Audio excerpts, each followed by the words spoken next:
If you like the video, please consider supporting James Corp on Patreon. And hello everyone, and welcome to episode 1 of the Two-Headed Serpent. It's been a couple of weeks since we did the character creation episode, but real life has got in the way. Just as a precursor, this week we're on, next week we're off, and then the week after we'll be back on. I believe that's right. Is that correct?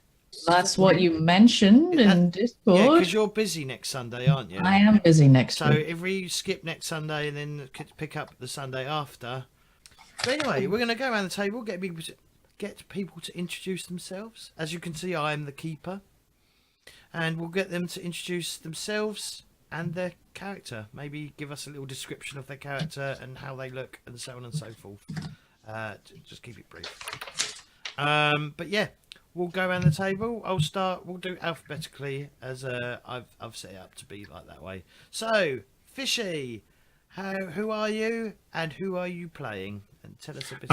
Hey everyone, I am Potato Fishy, and I am playing Dudley Gibson, who is a bit of a kind of brawlery, fightery kind of dock worker. He's kind of supposed to be an everyman kind of pulpier person. He grew up in maritime Canada and is now working as an itinerant worker in New York City as he needed to get away for some reasons. He killed a man. And yeah, he has been recently, I guess, somehow contracted by the Caduceus, whatever organization we're working for. He's been contracted by them to go down to South America. Cool. Dr. Edwards, Claytor. Sorry, I was calling you by your character name. What an idiot. It's okay. I am Dr. Orville Smith. I am Claytor. Hi. Have you changed your name?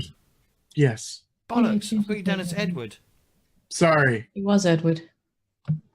I was, and then I liked Orville better. I'm sorry. Okay, for this episode, you're going to be known as Edward. It's fine. Hi, I'm Edward. Go Edward. a deep call about halfway through this episode. Yeah. We can roleplay that in. It's fine. It's fine. Amnesia happens.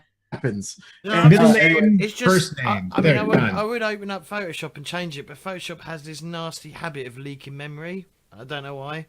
I don't know if anyone else discovered that. So Photoshop has Alzheimer's? Yes. Okay.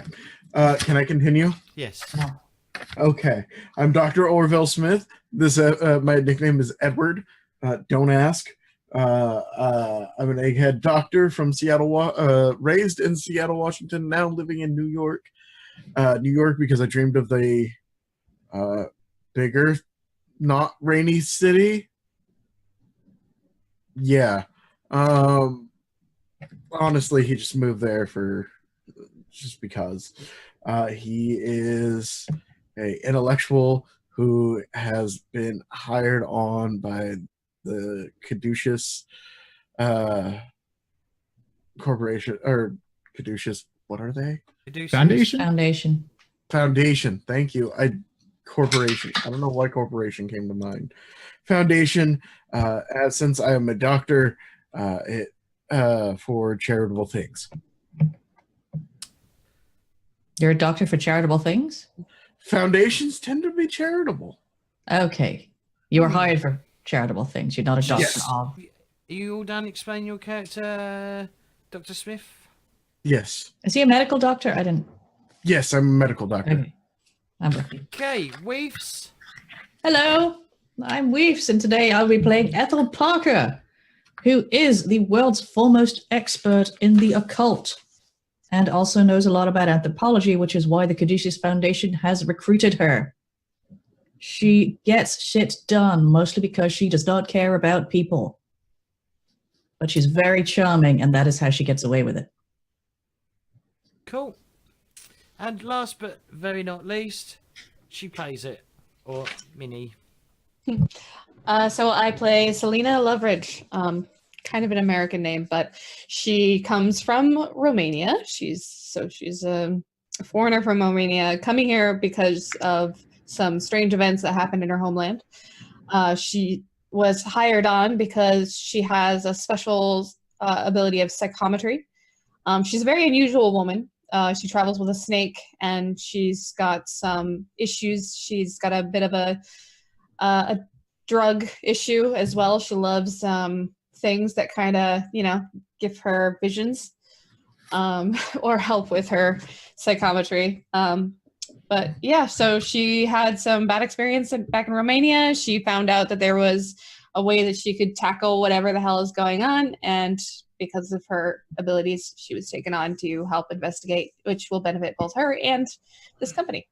Right, brilliant. So you have been travelling by mule or pack mule with the expedition leader who just fell off. The expedition leader known as Dr. Arturus Arsini, who is an Italian doctor. I'm not going to do an Italian accent, by the way.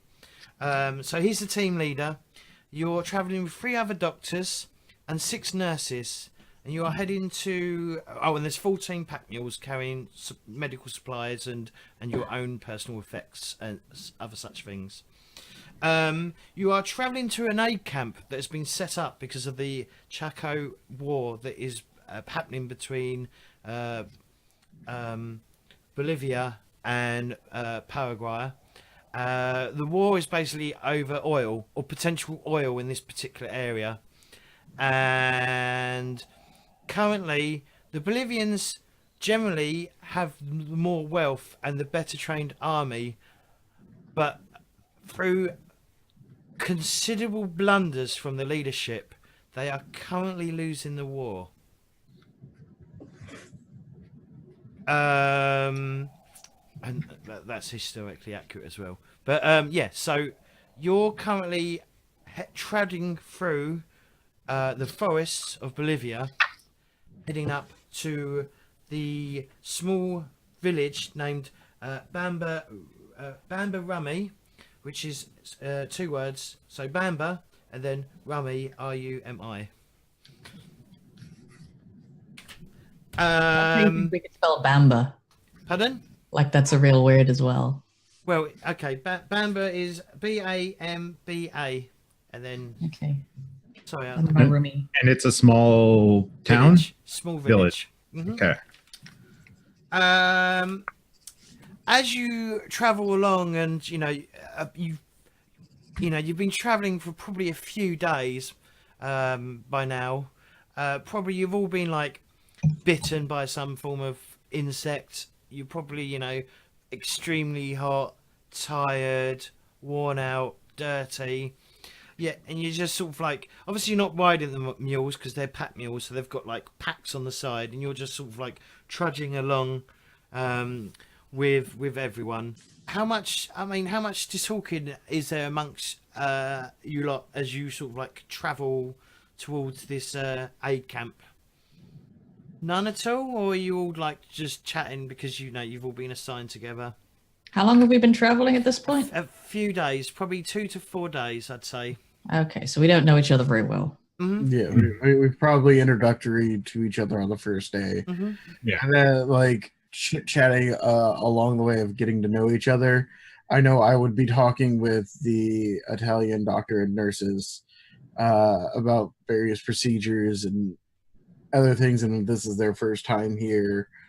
And trying to gather and trying to compare, like, how do you do things in Italy versus how things are done in New York, and well, I mean, there will be there won't be massive difference, but there would be slight variations on things like procedures and stuff. Yeah. He occasionally sort of like you definitely notice he occasionally pulls out a map to check a map. It's like a hand drawn map, but you don't get a real good look at it.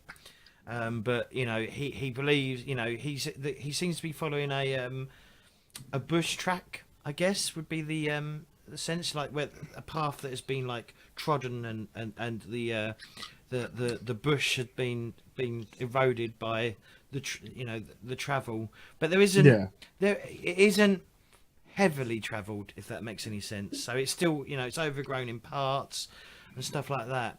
And yeah, at some point he gets he stops the mule, the basically the train, the mule train, I guess would be what you call it, the pack mule train. Caravan? And he sort of like, he tells the nurses and the 6 nurses and 3 doctors, like, I'm not going to do an Italian accent because I've tried practicing an Italian accent, and it was an accident because it was awful. So I'm not going to do an Italian accent. And he beckons you for I think he sounds like Mario. I tried doing, hey, it's me, Mario, but then I ended up in French. It's a me, Dr. Arturus. Yeah, and I didn't really want to go down the route of being heavily racist, but it's okay. Cockney Italian is what I'm picturing. so yeah, he's sort of, Cockney Italian boy. so what he does, so he stops. You've been traveling for a while, and he sort of stops the caravan, tells everyone else, break out, have some food, get some water, and then he sort of like beckons you to come with him. He goes, so he beckons you to come with him, and he sort of like leads you to like a little way in front of the caravan. Do you all follow? Yes. Yep. Yeah. Trust him. I trust him anyway. Don't really have much choice being stuck in the middle of the forest. So if he's going, I'm going. So he sort of like turns around to face you as you like sort of like, I'd assume you sort of like gather around him as best you can, like so he can sort of like address you, and he sort of like he clears his throat, probably squats some sort of mosquito of some sort, that's trying to like buzz him or whatever, and he sort of like looks around like trying to make sure no one's listening, and he goes, this may be a breach of protocol, but you really shouldn't have been sent out here. Not until you've been inducted into the inner circle of Caduceus. Caduceus isn't what it pretends to be. And what you're really out here to do, as a crack, a crack sort of like erupts from somewhere, and who's standing in front of Dr. Not Dr. Caduceus, but Dr. Assini? I am. Who's got the lowest luck, actually? Who's got the lowest luck? 3 of us we're- have 65. Bugger. 107. Okay. 3 of you are covered in blood, as it appears that Dr. Usini has just been shot in the head. Okay, and I can't fix that. we'll go straight to combat. That's interesting. I'm assuming he has been shot in the head with a bullet Yes, and not like an arrow. I Yeah. mean, we are in the jungles of. yeah. I understand, but yeah, I did. Where's there 2? Hang on, let me just get rid of that one. Okay, so as you can see, this is Dr. Assini. I can't fix that. Yeah, so he is clearly dead. This is a right fucking mess. As gunfire sort of like starts from the bushes further in front of you, you can see like soldiers sort of like coming out, and they look like they're sort of like taking pot shots and stuff. So we'll skip him because we've already done. Ethel, what do you want to do? I am running for cover. You are running for cover. Okay. Sure. You're not in you're in a semi-clearing, but there are bushes and there are trees and so on and so forth. So look around for a big rock. If there's no big rocks, then a big tree will do. There appears to be a big rock behind you. Excellent. It's about This one down here. it's about 20 yards. Well, it's about from you. It's about 16 yards down to the actual like large rock, and that's the front of the rock. If you want to go around, it's going to be about 20 yards. You can move. You can move up to your. Well, you can run up to your distance times 5, I think. Times 5, or was it times 9? Not sure. So your move. Yeah, your move characteristic. You can run up to. I think it's 5 times the distance in Go with yards. Okay, well, my move is 7. Mm-hmm. So I'm running to the other side of this rock, assuming I know that the bullet came from in front of us. Yep, you did know it came in front of you.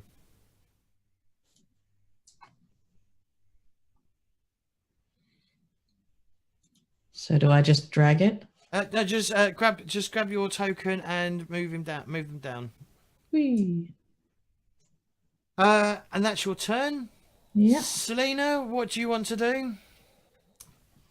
So I would like to see if I can find out where the shot came from. Well, you can just about make out this chap sitting on the edge of sitting just over a rock, holding a smoking rifle. Okay. So this log right here, do you think that might be big enough for cover? Like if I was to lay next to it? You could lay next to it, but it won't provide you. It will provide you some cover, but eventually the bullets will get through. Okay. Just remember, none of them are using semi-automatics because they don't really exist yet.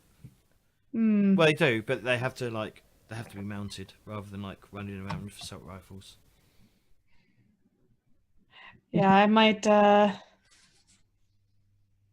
follow Ethel's lead for right now, at least until I can get a proper assessment of the situation. Let's see, my movement is 8, so I should be able to get there, right? Let's see here.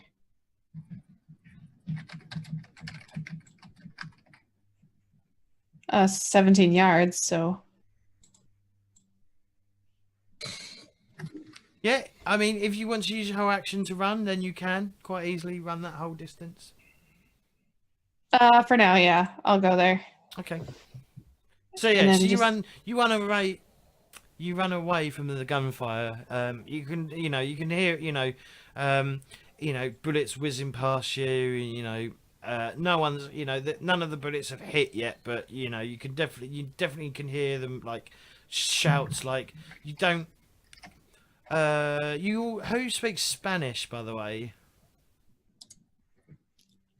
I speak Romanian. I do. Some of you select Spanish. Yeah. I do. I did. Dr. Smith does. Dr. Smith, Dr. you know that they're sort of saying, they're sort of like shouting like, "Kill the infidels, kill them, bloody Americans," sort of stuff like that. What? In They know Spanish. we're Americans? Meta! We were probably pretty loud. Meta. I mean, I feel like we might be whiter than they are as well.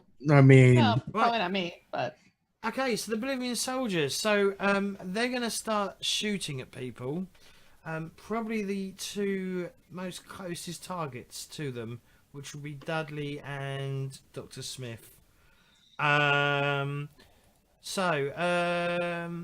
are 18 yards away, and their weapons are. Okay, so because they're firing at long range, because their regular range, because regular range is 10 yards for them, and long range is ×2 the base. They need to hit a hard difficulty to hit you from this range. So I've got the character sheets here, and I'm going to start rolling. You can obviously dodge, and you can also throw. Well, you can't potentially dodge bullets. Dodge bullets, yes. But you can throw yourself to the ground, which is a sort of dodge. So I can't remember which bloody run it is. I think it's this one. So shotgun. So they need to do a hard test. No, I rolled the wrong one. Let me check again. Let me do it again. No, I rolled a 41. They needed a 25 to do a hard test. So yeah, so we'll start with this one. This one's shooting at Dudley. He misses. So yeah, so you just see a load of fucking shrubbery and bushes like just get shredded, and like, you know, as the shotgun dirt shell being just picked fires up. off and pings against trees and stumps and so on and so forth. Then this one attempts to shoot you as well. So it's going to be this one. We're not seeing your ping, Yeah, by the I'm not way. seeing the pings. What pings? You keep saying this one, but we This have no idea what you. Okay, so this one here, this Bolivian soldier that's further away is shooting at yourself. Can you see the map? Yeah. Yeah, we Yeah. can see the map. You just were saying this one, Oh, okay. and Yeah, we were like, true. So yeah, so the one, I believe the furthest away soldier is shooting at Dudley, and he rolled a 63, and he needed a 25 to hit, which means he fails. And then this soldier here is going to shoot at Dudley as well, and he is at, is he closer? No, he's still at long range. So the one directly in front of you, about 13 yards away, is gonna do is attempting to do a hard test to hit you, and he does it. He rolls a 5, which is an extreme test, which means he's like, potentially he could hit you if you was at extreme range. He would have hit you. All right, so give me a dodge roll, please. Okay, which of the dice on the character sheet is so- that? Is it So the grey one is basically so the grey that was it green? Is it green? there's a green Yeah, one and a black The one? green one is just a standard roll, and the Okay. black one is for when I say, oh, you've got difficulty dice or you've got advantage, and then you can work that out. So yeah, so if you're just doing, you're not doing it, you haven't got advantage, you're just going to be doing a standard roll. You just hit the green one. the green dice. Yep. All right. Oh, that's a failure. Now, if you check the luck points, you can actually spend. Oh, you are good. You can spend luck to increase your success. Adjust a skill or characteristic roll. It's 1 for 1. So I would have to spend what? I have to get a 25, right? Yep. So I'd have to spend 24 points to get that. Mm-hmm.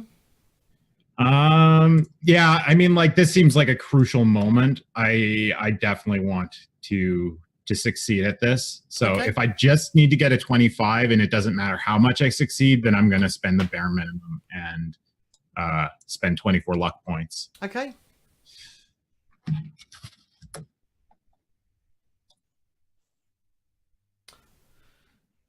Right, so yeah, so mark that down. Just remember on your character, just put like, what was luck again? Was green luck or was blue luck? Green is luck. Yep. Yeah, just put like minus. Minus yeah. 24. Mm-hmm. All right. So I did that. Yep. And Which I need so 16. what that means, because obviously I've rolled, I'll roll again, and Okay. then if it's obviously, you know, choose the lowest. I rolled a 16, so it would have been 16 or 5, so I would pick the 16. So he does still hit you, and he hits you for it says damage right there. 9. So I do Yeah. 9 points of damage.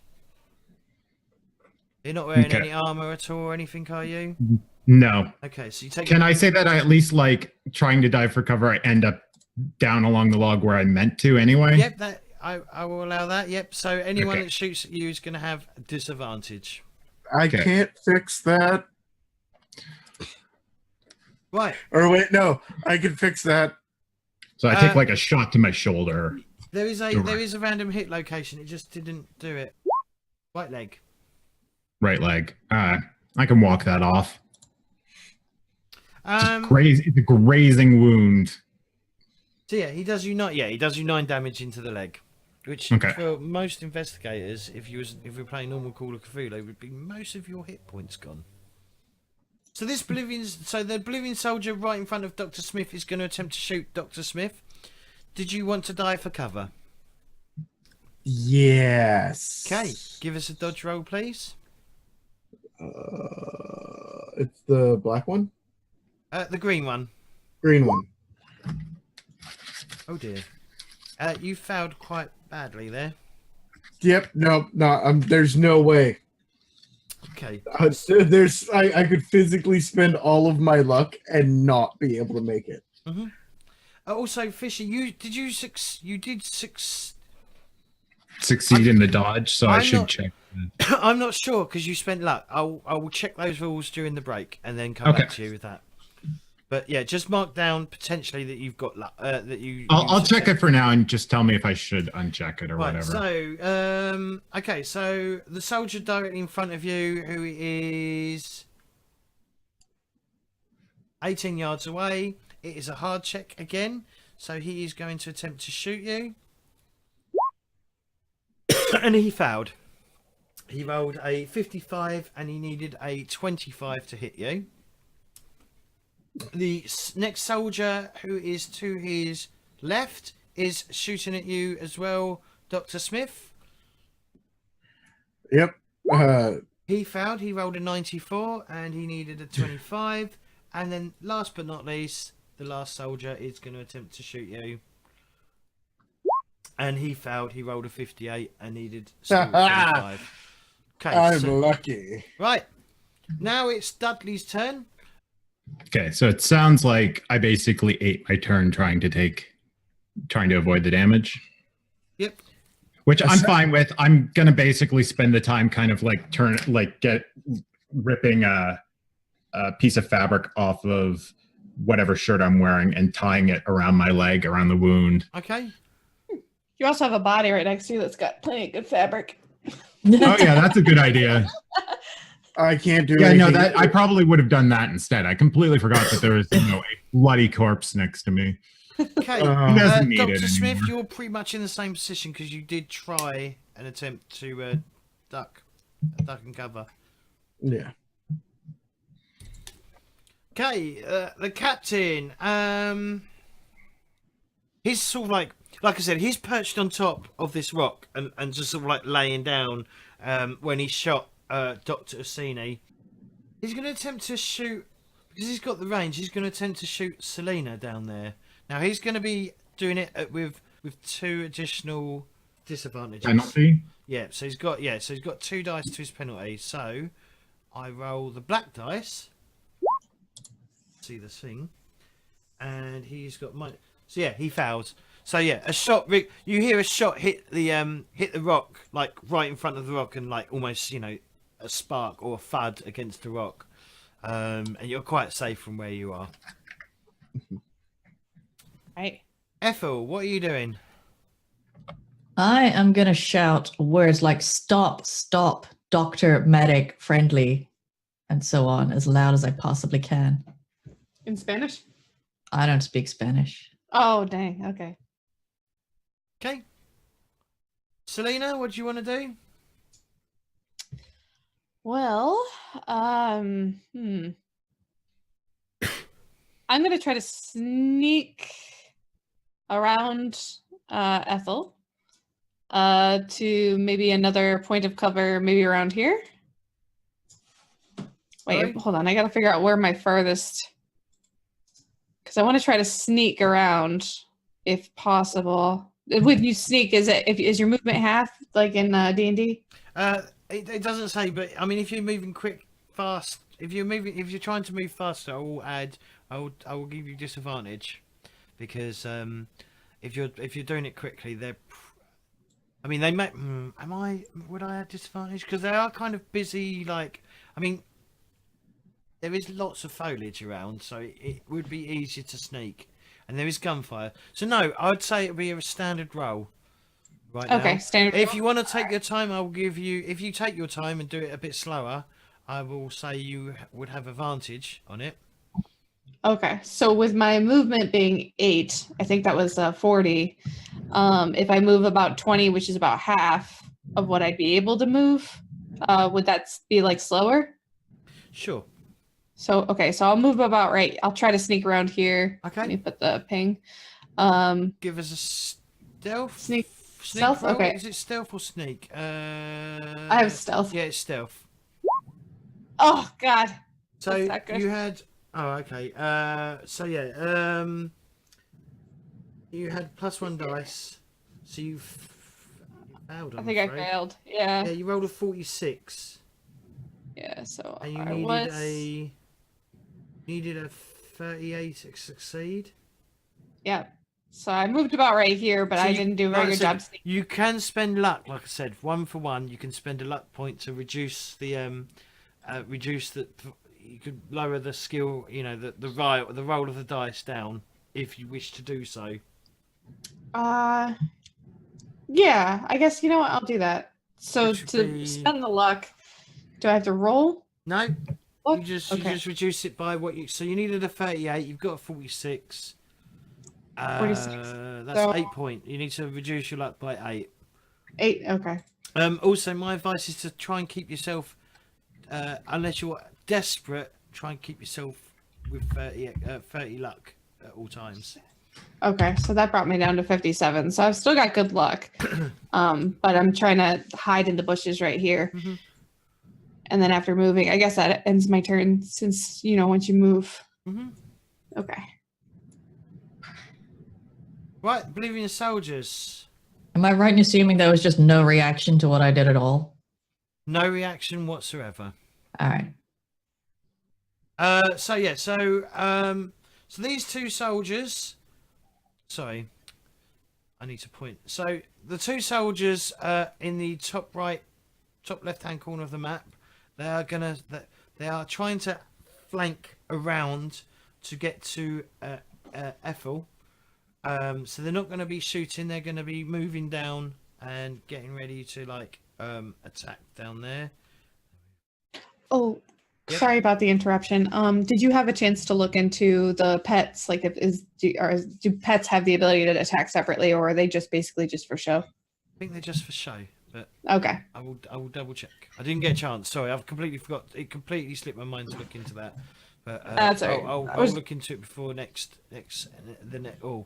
look into it next episode. It doesn't really say though. I mean, I couldn't see anything about it. But Yeah, I mate, just wasn't sure. I The don't. I animal think, companion. I'm sure that they'll be able to attack or do something because otherwise it's a bit of a wasted talent. Yeah, So trait. I'll have to look into it. Okay. We'll say for now though. We'll say that it can do some form of attack. Okay, probably a really weak one, but I mean, it is a snake. Yeah, I might have to make a catch sheet for it as well. Okay. But certainly. So their movement is 8. So they're going to move down to this rock, which is to your sort of east, Ethel, and they're not being particularly quiet about it neither. Which way is east?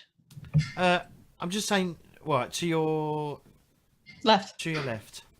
So Can we that just direction. go in direction of the map instead of people's directions? 'Cause I'm gonna get super confused if it's all the enemy's left and you're right. Mm-hmm. So this soldier, he thinks he's taken. He thinks he's quite safe to approach Dudley because he definitely hit. He's just gonna cautiously move down to there and probably reload his shotgun. Wait, shot? What? Are they single shot? Or Well, if you remember when you first started, they were they randomly fired and there was gunshots being risen oh by yeah. Mhm. Sorry. I'm thinking he fired one shot. The most he would have to No, do they is they fired more. I didn't roll, or it was more dramatic Shots. Yeah. Make noise. I get you now. So this one's gonna try and get closer while he's reloading his shotgun. And as I said, these two are gonna make their way past Selena because they don't spot her, and trying to because they think you're both down there. Basically, they think you ran off down closer to the rock. Okay. So Dudley, your turn.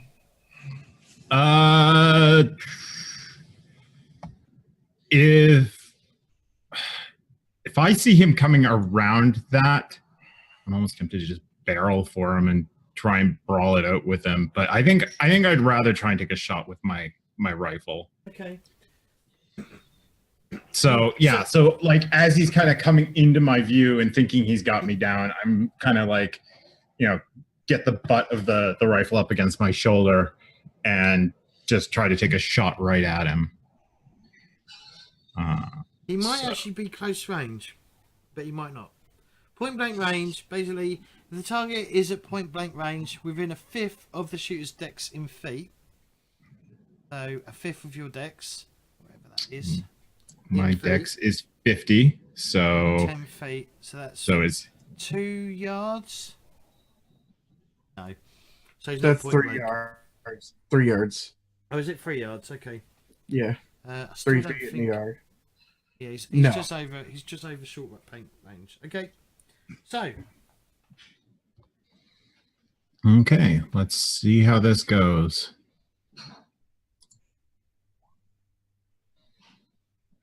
So I rolled a 26. you've rolled- Well, since he's prone, he actually gets a bonus die. did you get a bonus die? Yeah, if you look on the pulp firefight, firing while prone, 1 bonus die. Oh, cool. Firing do I- prone. You're probably not going to roll better than that, but if you want to, roll an additional dice. Just hit the thing again, and then we'll choose the lowest of the two. Okay, just hit it again and we'll choose the lowest of the two. Okay. Okay. All right. Did you actually roll even better? No, you rolled 3. All right. So we'll take the One did more 26. damage, though. You did. Mhm. Oh, right, because it did more damage. Yes, that's. We'll have to take the damage from the first roll, though. Yeah. All right. Yeah, that's fine. So you did 9 damage to this soldier. Where do I hit him? If you see, there's a box that says body hit location. Okay, let's find out. Left arm. So yeah, like maybe as he's trying to reload the shotgun, I, lodge a bullet right through his arm Okay. or something. Could be grazing. Could be a flesh wound. Yeah, he screams in pain.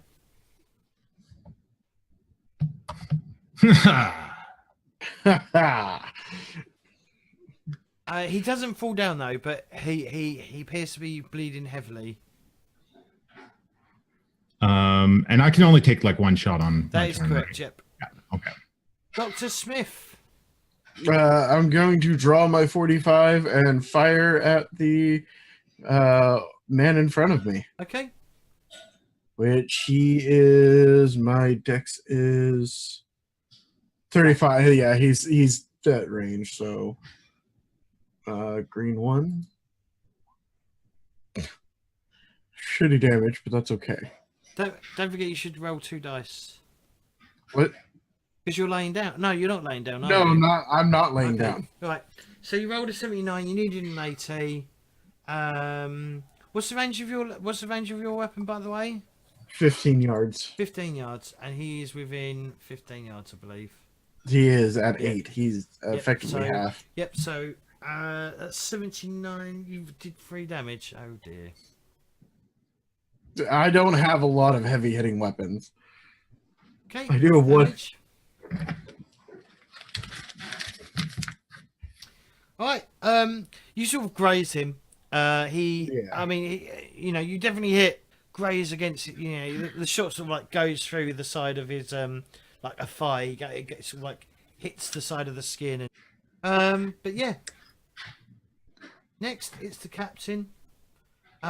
He's gonna start slowly working his way down as he sort of reloads his gun. Ethel, what are you doing? What would it cost me to run all the way across here, leap over that rock, and hit both of them with my machete? Is that what you're intending to do? Yes. I have 75 fighting. Jesus. Okay. So, first point, if you use luck to succeed at a roll, you do not get to check it. Okay. Second thing that I forgot to mention is one player with the highest strength is carrying a backpack radio. And it basically requires someone to basically use it. You need someone to climb up a particular high area, like up a tree or so on and so forth, to place the aerial down so you can use the radio. And that is a way you can contact Caduceus when you need to. Mm. So whoever's got the highest strength is carrying the radio on their back. Okay. It's not me. Not me. My strength is 60. Mine is 65, so I'm Well- guessing me. It's fishy. I mean, Although I probably am not current, like I probably dropped it at the start, like not thrown it to the ground or anything, but Okay. it doesn't seem like something that I would have kept on my back as I'm diving for cover. Okay. I mean, it could be armor. Maybe you take care of equipment better than I do. But yeah. Okay. So Ethel, you wanted to run over Okay. and hit them too, yeah? Running over with my machete, possibly screaming as I go to be extra intimidating. Mm-hmm. I leap up on the rock and try and jump down on them and behead them both with one cut. Okay. All right. Like I said, you're going to be doing that at disadvantage. All right. So for that, I press the black button next to machete. Is that right? Yes, that is correct. Okay. What did I get? What did I get? 10. Is that good? I don't think that's No, good. that's damage. So you Oh, actually sorry, yes. So you rolled an 81. -1 would be a fail You, then. you rolled an 81 and a 43. Which is a foul. And then, so move your token over to where they are. Oh, yeah. Mm-hmm. Nope, wrong button. And they also then get to... Oh, God. remove How do I their- push this? No, you can't push a combat roll. Okay. I was just making sure it's only a skill roll, not a combat roll. All right. So they get to defend themselves against you. I think I'm going to die. Potentially not. You got luck on your hands. Right, that's True. not the character I want. This is one. Unarmed is fighting. Get 2 rolls. First one. Oh, he rolled a 4. So he did hit you. He rolled a 20. You take 4 damage. I mean, hit location's not that important unless you've got armor. And then the that puts second me on one 3. also succeeded for 6 damage. Oh, my God. So that's 10 Okay. damage He in hit total. you. So He hit you they right both, in the they- front button. They both hit you. Basically, when you do combat rolls, fighting rolls, it is a contested roll, Mm. and basically you're looking to see who gets the best roll. Okay. All right. So we'll move on to Selena. All right, so I'm gonna see this guy coming. He's definitely within range of my bullet. He is so, not aware of you, Yeah. so I will be giving you 1 advantage. Okay. So I would hit it with the black dice then. Yes. Yes. Like, okay, like that. Oh, Oh, God. what? Ah, So yeah, you needed a 35, and you rolled a 40, a 92, and a 53. The highest roll is 40, so you failed. so I just missed him as he was running past. You could spend another 5 luck point to reduce it and make sure you hit. Uh, I mean, that's a pretty small No. amount of luck, but yeah, I'm not gonna do it though. Okay. Right, the Bolivian soldier there. So he is in close I'm in combat trouble. with you. So he's going to try and hit you, Ethel. So you get to fight back. So yeah, so you need to do whatever, right? Hand-to-hand combat, basically. Okay, so do I roll my weapon then, or do I roll my fighting? If your character sheet, unless it's not set up correctly, let me just double check your character sheet. I have 2 weapons, so. Oh yeah, because it's brawling, isn't it? It's not. It's fighting. Yeah. Is it? Yeah. So yeah. Fighting So brawl. so you get to roll fighting. So just click where you've written machete. Just Machete, yeah, machete. Where the weapon is, just use that, and that will like work out everything for you. Okay. I've forgotten what the green button is. So green button is a standard roll, which you are Okay. doing, and That's he what I is do doing this time. and he is doing a standard roll as well. Right. He Okay. is unarmed. I rolled a 53. Oh my god. Why am I so bad at this? I have 75 attack. I think if you both fail, nothing happens. So you just like exchange we just blows, miss. knock each other back, and then the I successfully other parry and nothing happens. the other gentleman, the other soldier, is going to try and hit you as well. So you get to do it again, I believe. Mm-hmm. I rolled a 47 and needed a 50. If he hits, it's doing you. Okay. Yes. You did a hard, so you did him 8 damage. I could be getting this all completely wrong, but if I do, next week I will be like, hey guys, I got the rules wrong on this, but yeah, we'll fix it next week if I'm getting it wrong. So Well, it makes sense for now. so yeah, so you do him quite a bit of damage. You did 8 damage to him. You sort of like you leave a like a gash in a. Where did you hit him? Chest. So yeah, you leave a like you sort of like rake your whatever machete basically You're across fine his with the chest. word until you're looking at it. Yeah, Don't look at it. Machete. It's weird Just how pronounce it like the movie. Machete. Machete. Machete. okay. This soldier is going to attempt to shoot you, Dudley, the one standing in front of you. He is not at close range still, but he's going to attempt to shoot back at you as you shot him. Was he able to get his gun reloaded and everything? Yes, he did that Alright. last turn. Bastard. I know, right? So what do you want to do? I mean, if he's taking, I can't really dive for cover again. Mm-hmm. But you are in cover, so I'm going to give him -1. He's going to I get did one shoot him disadvantage. right in the arm too. So Yeah, he's going to have 1 disadvantage. okay. So yeah, I'm just gonna have to take the shot.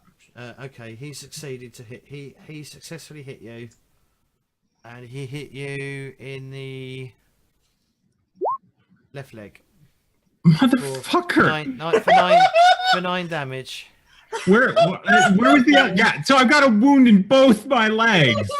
Oh, He shot You're me not in walking both my anywhere. legs. you're going out the pack mule, assuming any of us lives. Motherfucker.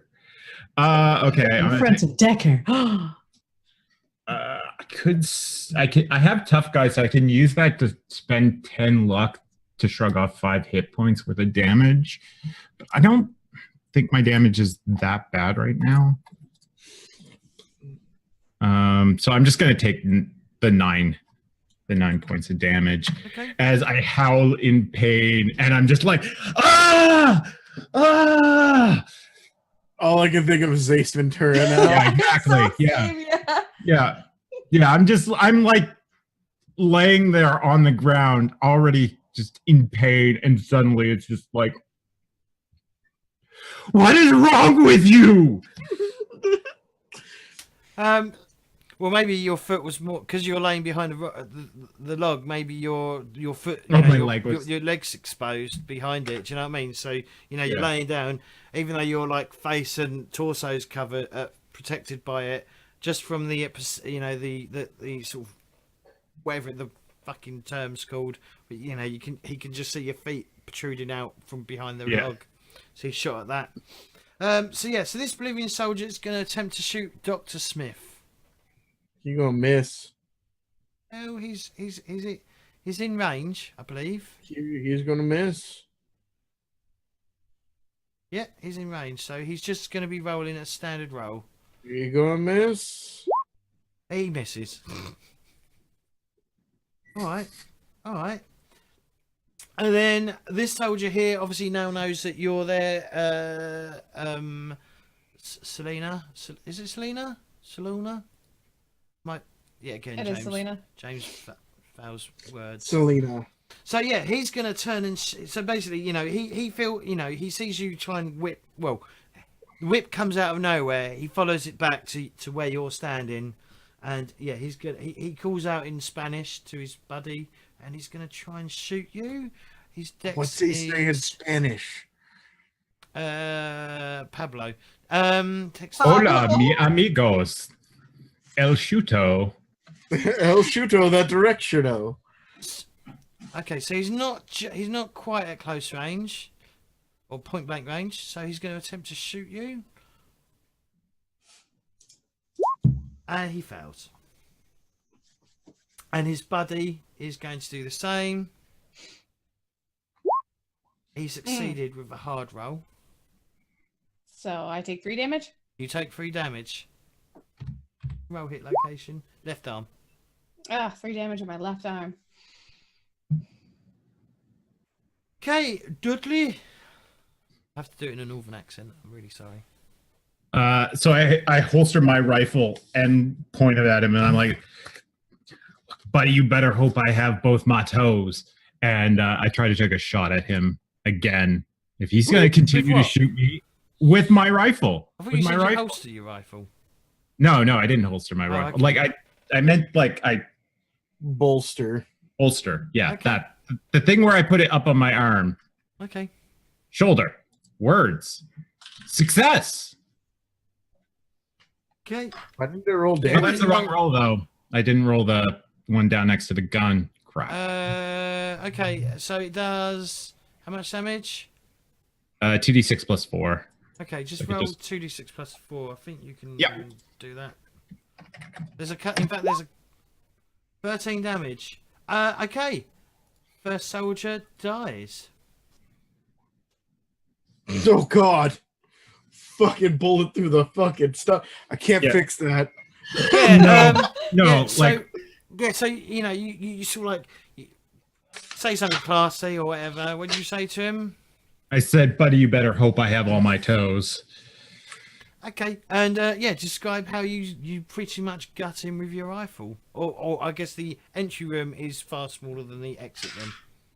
Yeah, so yeah, the kind of entry wound, like I take aim and hit him like right in the gut, and it like comes out the back with splinters of a bit of blood and bone as it hits him like in the spinal column, and he pretty much just crumples to the ground. And I pop the shell out of my rifle and get ready to shoot again when it comes my next turn. Okay. Trying not to ignore the fact that I might not have all my toes. I've yet to check. Dr. Smith. I'm gonna shoot at the guy in front of me still, and I'm gonna hit him with my 45. Wrong one. Damn it. That's all right. We can still use it because we take the first dice roll that I believe we take the first dice roll that you rolled, which is a 17. Jesus. You So I did hit 8 damage. 8 damage this time. Okay, you also roll location. You also take out a soldier in the chest. So, describe to me how your gunshot stops this soldier from working. Stops the soldier from working. Stops him from doing his job, for making money for his family. Jeez. Wait, haven't you sworn like an oath or something to do no harm?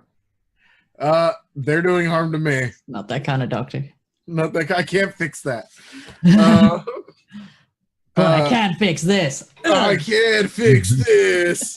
I just, get like kind of pop out and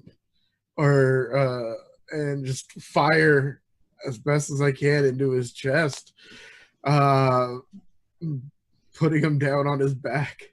Cool. And then looking and going, that's one for me. None for you. Okay, obviously the captain sees this, and he's going to take a pot shot at you, Dr. Smith. Oh, that was in Spanish, by the way. Oh, okay. Yeah. ¿Dónde está las biblioteca? So he's going to take a shot at you. You gonna miss. I'm going to say, because of the range he's shooting at and you're behind some bushes, I'm going to give him a -1 dice. One disadvantage. And he fails. So yeah, he failed. How bad did he fail? So he rolled a 63. You needed... So yeah, a bullet literally. You probably. What's your hair like? I mean, you're quite well kept hair. Yeah. You definitely like feel something like whiz really closely to your scalp, and you definitely like feel some hair fall onto your shoulder. In Spanish, it's not time for a haircut. I was almost imagining it like going right down your part or something.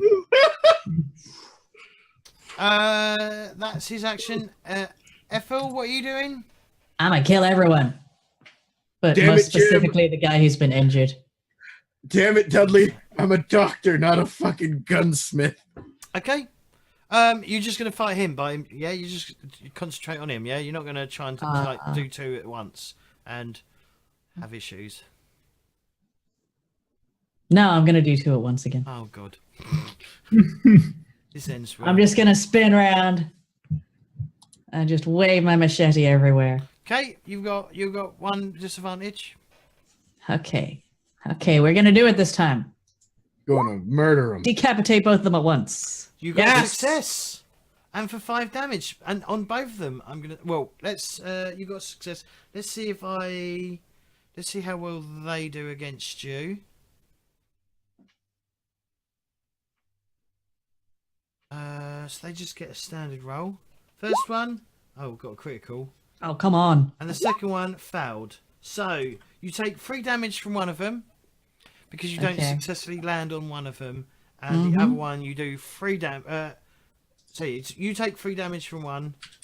I should have probably said which. Well, just to keep things easy, it's going to be the one who is injured who failed his roll, and the one that isn't injured doesn't fail his roll. And if you'd like to describe how you kill a soldier that wasn't able to defend himself. Oh, and you might as well roll location to see where you hit. Okay. I don't know how to do that. If you look under all the... Okay, I'll do it. It's right above investigator skills on the right. Yeah, you. Body at location. Yes. Hit him on the right leg. Well, I guess I've got my machete again, and while I'm trying to fend off the other guy with one hand, I just do a massive swing, catch him right under the hip, and cut his leg off. And hit him in the nards, but he's dead, so it's fine. Okay, you've killed a soldier. Obviously, that soldier has hit back and done you damage. Not much damage. It's mainly bruising. He's probably using the butt of his shotgun as a trying to knock you off because you're too close. I mean, he could attempt to shoot you, but you could potentially dodge it because you're you're pretty much up in his face, if you know what I mean. Yeah. And I'm trying to push him away or something. Mm-hmm. Selena, what are you doing? Okay, so I was kind of thinking of something. I don't know if it's going to work, but worth a shot. So first of all, revisual, I am covered in blood from the guy who got his brains blown out in me. I'm grabbing my arm because it's injured. I'm going to stare at them both and try to intimidate them and shout at them in my Romanian tongue, "I will tear you all to bits and feed you to my snake." And as I do that, my snake will hiss at them. Can I try to intimidate them? Yeah, they don't obviously understand what you're saying because they don't speak Romanian. Yeah, no, I figured. But I feel like everybody speaks snake. everyone speaks snake. Okay. Everybody sneaks. Everyone What sneaks the fuck snake. is this? Yeah. I think you're muted, Fishy. Everybody speaks angry. So, Angry sure, snake. yeah, I'll let you do an intimidate Especially. roll. Okay, just a regular intimidate roll? Yeah, there's going to be no pluses or minuses because A, they don't Alright. understand you, but you have a snake. No language skills, but snake. All right. Success? What's it going to be against? What would it be against? I guess it will be against willpower. Oh, there isn't willpower. What would it be? Power, maybe? I can't remember what. You need to do. I really hope this works because I really don't have much else. My bulwark is horrible. Well, I went up against two Intimidate- guys with guns and fell over and still didn't die, so. James, intimidate is opposed by intimidator psychology. It's, or at least in the investigator's book, it's on page 108. Psychology, yeah? Yeah. Either intimidate or psychology. 15 then, because there's like a depending on what their depending on how like high in skill there is the difficulty of what you need to roll. So I'm just gonna check. I just want to. I probably should have grabbed the GM screen, but it's so just quickly make me look this up. All of this will be cut out, just so you know, so no one will know that I'm not 100% on the rules. Looking up the rules. Chop, chop, chop. I will look. Will this fucking- affect them both since they are both looking at me? I will say yes. Okay.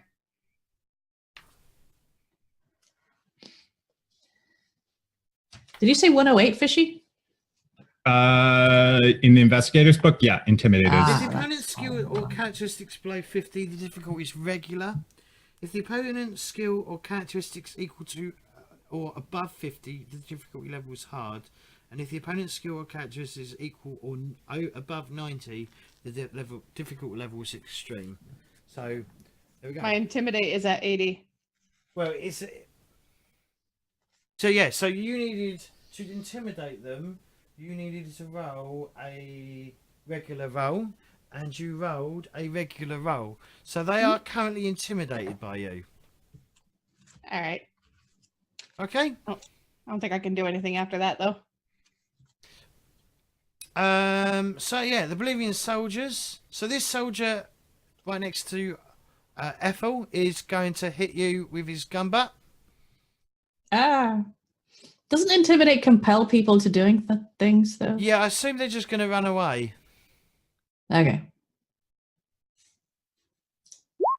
Well, he failed to hit you. Oh no! And you Gonna get to chop hit, his head off. you get to hit back. Well, if you do, yeah, you Gonna need to do try. some damage, but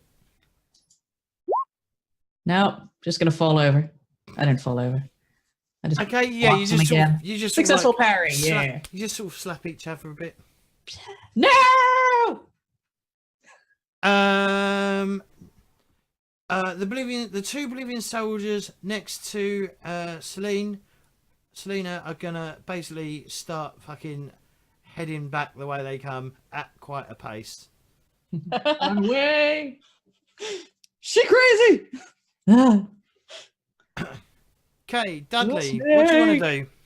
I peek my, I look over the log and still see the captain Yes, is standing kind of in the middle of nothing, and I'm Yep. going to take a shot he at looks him. like he's gonna start fleeing as well. Well, hopefully I can maybe make it difficulter for him to flee, and we can ask him some questions. Okay, Hopefully I don't flat out murder him, but I do want to injure him. So I'm going to make a shot. That is a fail. Rolled That is a 89. I'm going to leave that as a fail, I think. okay, I mean, I think it's not a time to burn luck if they're kind of retreating. So I kind of get a shot off at him, and maybe he speeds up running, and I kind of like give him a, hey, you fucker, just yellow bastard. Bastardo is what you mean. And if he's running, I bandage up my other leg and rumbling to myself. okay. Dr. Smith. Oh, he's sticking his head top. I heard you. I had Taking his head off. I had to plug it in. So I can move. Movement is where is this? Just Oh, below, right. just below your cat. Attack. Move radius 7, so I can move 7 yards. You times it by 5, don't you? To 35 yards. 4, 5. So I can move there. I can move and still shoot. Is Yeah. my I believe so. Yep. Yeah, so that's why I didn't want to move ×5, because then I'd take a penalty. I'm going to shoot at the captain. Okay. What's the range of your pistol? 15 yards. Okay. Green 1. Oh. Holy shit! Mm. Well, Which one were you aiming at? The captain. the The captain. captain? Nice. Let's see where I hit him for 12. That's max damage, by the way. Mm-hmm. Right on. Okay. You don't. I mean, sadly, you don't kill him. He's made of sterner Yeah. stuff than Just the other blow his soldiers. right arm. But yeah, you But he's definitely, armless now. you definitely, you know, he cries out in pain. I Captain handed to shout, him. stop, in stoppo. Stoppo. La Stoppo. He does sort of ignore you, and he starts like fleeing towards Fucking towards the end. Running his arm, holding his arm.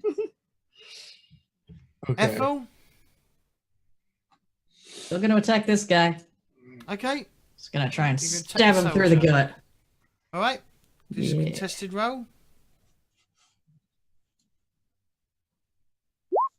Does that mean standard roll? Yep. Yeah.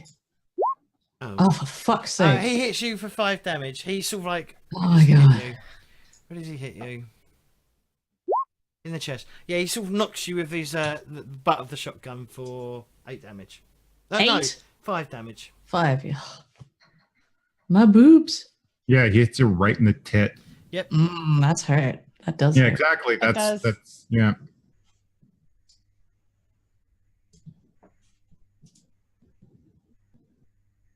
How does one make an appointment with Dr. Smith? Well, you contact him. Selena?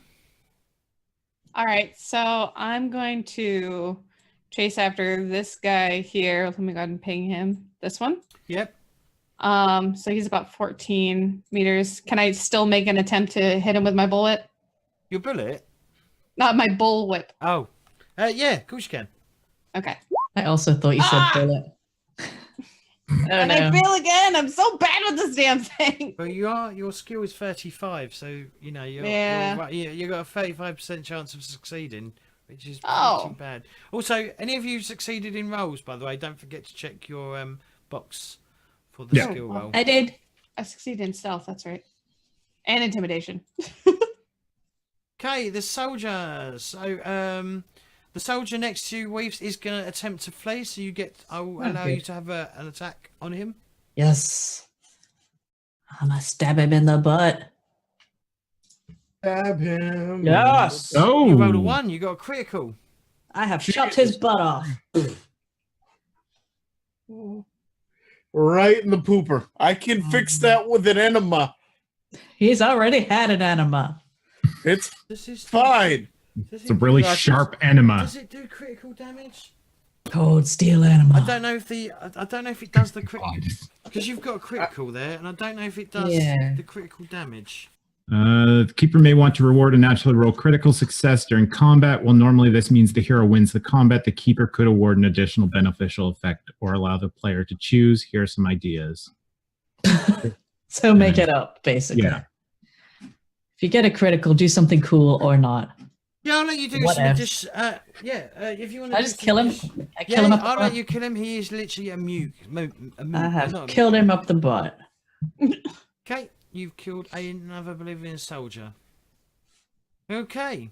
I swear I keep hearing Oblivion Soldier. Yep. I heard that Yes. too. So Dudley, He's what do you wanna Oblivion do? soldier now. Stop right there, criminal scum.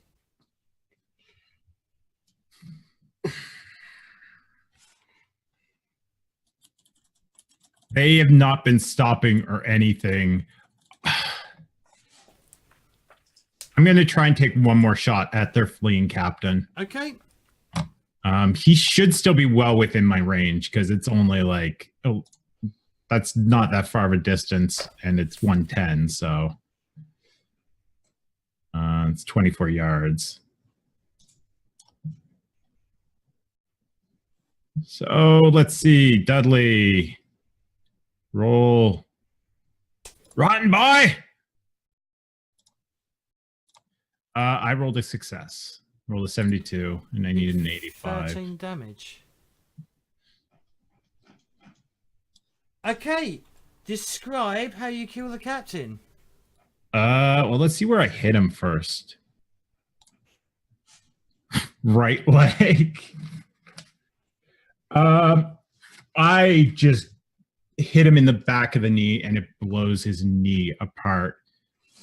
And while it doesn't like flat out kill him, he's basically bleeding out, laying in the jungle, slowly dying. And I appreciate the irony of the fact that I murdered someone by shooting them in the leg, considering I currently have 2 massive leg wounds. Okay, as he dies, these 2 soldiers sort of stop running and stand. So they just sort of like stop in the. They just sort of like stop, come to a complete standstill, and combat, I'm going to say, is over. So, what should we do? What do you want to do? So we'll start with Dudley. What do you want to do, Dudley? I try to stand up to see how well I can kind of hold myself on my legs on my own, and just if I can even do that. Yeah, it's not that sort of, they're probably, they're a bit sore. Your legs are sore. They're probably a bit bloodied, and you've probably got like tears in your trousers or pants or whatever you want to call them today. But you are able to stand. You are able to move around. They're just a bit sore. Okay, so I hobble over to the doctor. Doc, can I get you to look at these?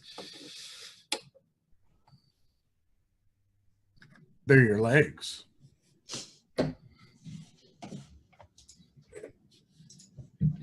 Yeah, I they're not supposed to be all this bloody. Oh, you're right. Sorry.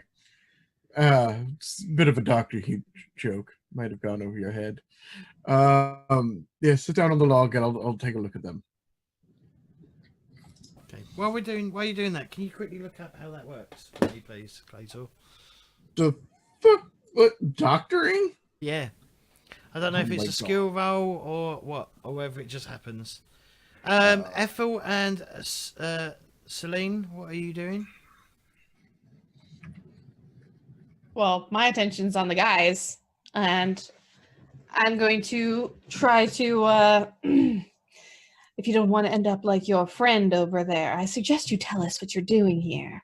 And I'll say that in English. They just blink at you. Oh, crap, I don't speak English. Damn it. Can you, Celine, can you give me a spot hidden roll, please? Oh, me?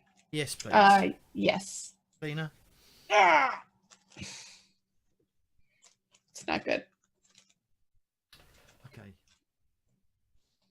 You don't notice anything. First aid. Great. They say something in Spanish towards you. Could use a little help over here. Don't really speak this language. Ethel? I also do not speak the language. So I'm going to ignore them and start poking through the pockets of these guys here to see if there's anything explaining who they are. Do you want to give me a spot hidden roll as well, please? Mm-hmm. Okay.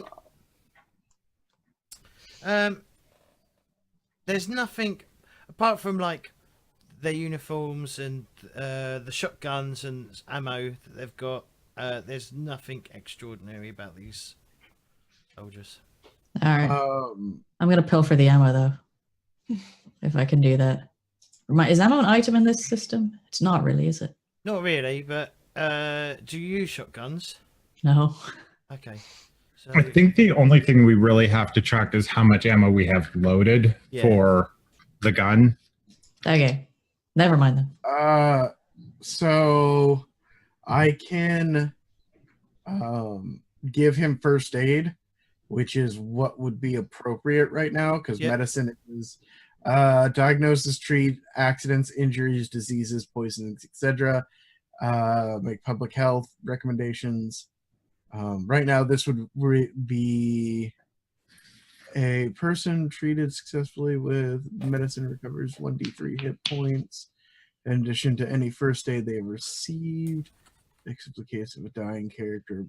Okay, so yeah, I have to do first aid first within the first hour, which it is. So make a roll for first aid. Just going one. to check because I think it's slightly. First aid is slightly different in Pulp Cthulhu, as in. I'm reading the Pulp. Oh, okay. One. I think I'm reading the Pulp. No, I'm reading the Investigator's Handbook. Where is it? It's on. It said page 36, but that doesn't seem to be right in the Pulp book.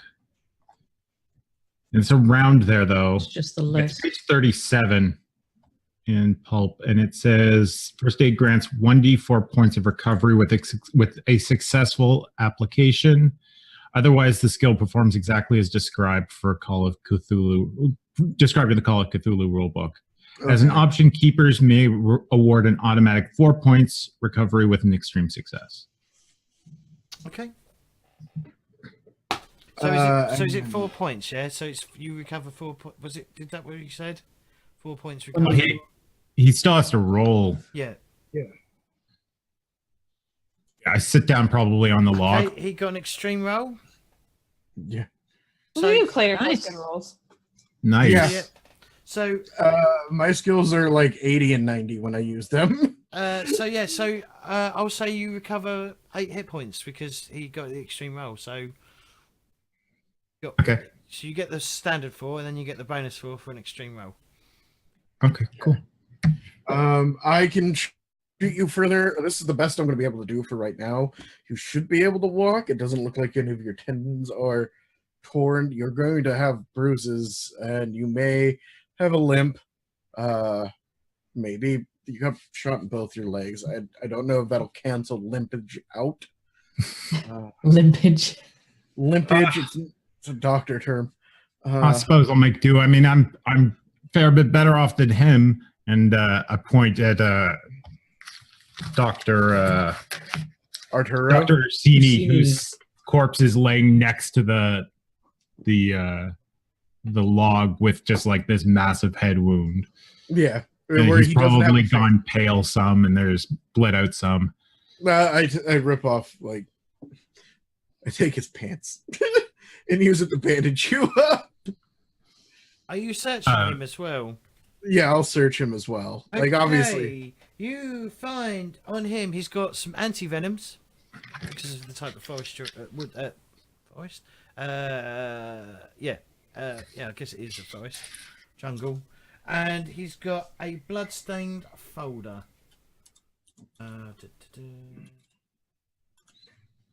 What you suppose we're going to do about this now with him dead? Well, do I find the map? Yeah, so I'm going to show that I'll do it this way. I'll put it on here. That's the map you find. And you Okay. also find you find this. And you find this. So if you'd like to have a read and read that out, someone read that out. Since I found it, I'll read the briefing for Bolivia. Proceed to the aid camp. Present Dr. Gomez in charge of the aid camp with the enclosed letter. You should first make your way to the site of the most recent confrontation. The site is approximately 2 miles west of the aid camp on the far side of the river. Beware of possible level 3 threat in the vicinity. Our intelligence on the threat is regrettably limited. We believe the threat is a temple guardian of some kind. Your mission is to enter the temple and retrieve the mummy for immediate return to Caduceus HQ in New York. Any accompanying artifacts should likewise be recovered and brought home. Your team of specialists is very able, thank you, but new to the job. As always, we find it best to initiate and test newcomers in the field. Brief them as you see fit. We will expect a report on the individual teams on your return. You have proven over and over again that you keep your head on your shoulders. Keep your head when those around you are losing theirs. Ha! I let out a laugh. Irony. Every confidence in your abilities. Regards, Shapiro. And then the other note reads, Dear Dr. Gomez, we hope that all is well at the camp. This letter should be handed to you by Dr. Arturo Ursini, a trusted member of our organization. He and his team have important work to conduct in the vicinity of your camp. Please extend to him and his team your support and hospitality. I trust the additional staff and supplies that he brings will prove useful. Sincerely yours, Shapiro. So we've got the map. Okay. Okay, so we're somewhere along here. Oh, I guess this means we're... Do I notice any shotguns laying near the dead bodies, by the way? Yes, there is some shotguns lying to the obviously next to some of the dead bodies because they were using shotguns. Would I be able to take one and use it? Yes. Okay. Do you have the skill in shotgun? Shotgun, is that RS? Everyone's got a little bit. Yeah. Okay, so mine's 35. It's not as good as my handgun, but Okay, I'm going to give you the stats for the shotgun, all right? okay. Shotgun, it's firearms, it uses firearms RS. Okay. Damage is 2d6. I think it does less damage over range as well. I'd have to double check that. And its range is 10/20/50. 10, 20, 50. So the DB, would it just be a half DB? No, there is no damage bonus because it's not a close combat weapon. Oh, okay. So when you use close combat, you generally add your. That's a good point. Did you? Yes, you did. Okay. I have plus DB in my character sheet, so I presume it's just been added already. And how much ammo would I find? Well, it's not the ammo. It's the ammo. How much the bullet can. But how many shots you got until you have to reload is what that's for. Yeah. Oh, okay. But that's also... Yeah. I guess it's a double-barreled shotgun. Oh, okay. So you can fire. So you can attempt to fire. You can choose to fire both shots in a single round if you wish to. Okay. Good to know. Let me make a quick note there. Okay, what's everyone else doing? Bandaging him up, and then I'll go over and talk to the Jesus Christ phone. What I'm gonna do? Go over to the other two guards, or to the other two people we have, and start questioning them. Like, why did you shoot at us? Do you want to give me a spot hidden roll as you approach the soldiers as well? I'm going to come with him as well if you want Okay. me to make a spot Yes, hidden. please. Okay. I told you I made my character this way. So one of the first things you notice about these soldiers, they seem to have taken care of themselves. They smell awful, and many of them have the two of them. They seem to have many minor untreated wounds. Mm-hmm. So yeah, that's something that you notice. Do they speak? Like I'm. They're speaking to when you walk over. You know they're speaking to Selena. Like I don't understand what you're saying. Why are we here? Do you want me to roll my Spanish, by the way? No, we're just having it. What is your Spanish at? 75. No, I mean, it's not. I mean, no, I'm not going to have you roll a Spanish roll. You sort of you can understand the gist of what they're saying. They seem to be because they don't understand what Selena's saying. They seem to be sort of like talking a little bit slower, like they're trying to make Selena understand what they're saying, and they're sort of like saying, "Who are you? Why are we here?"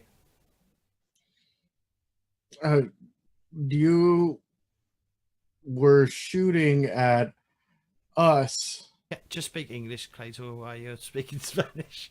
Yeah, that's what I'm. Yeah, in Spanish, you shot at.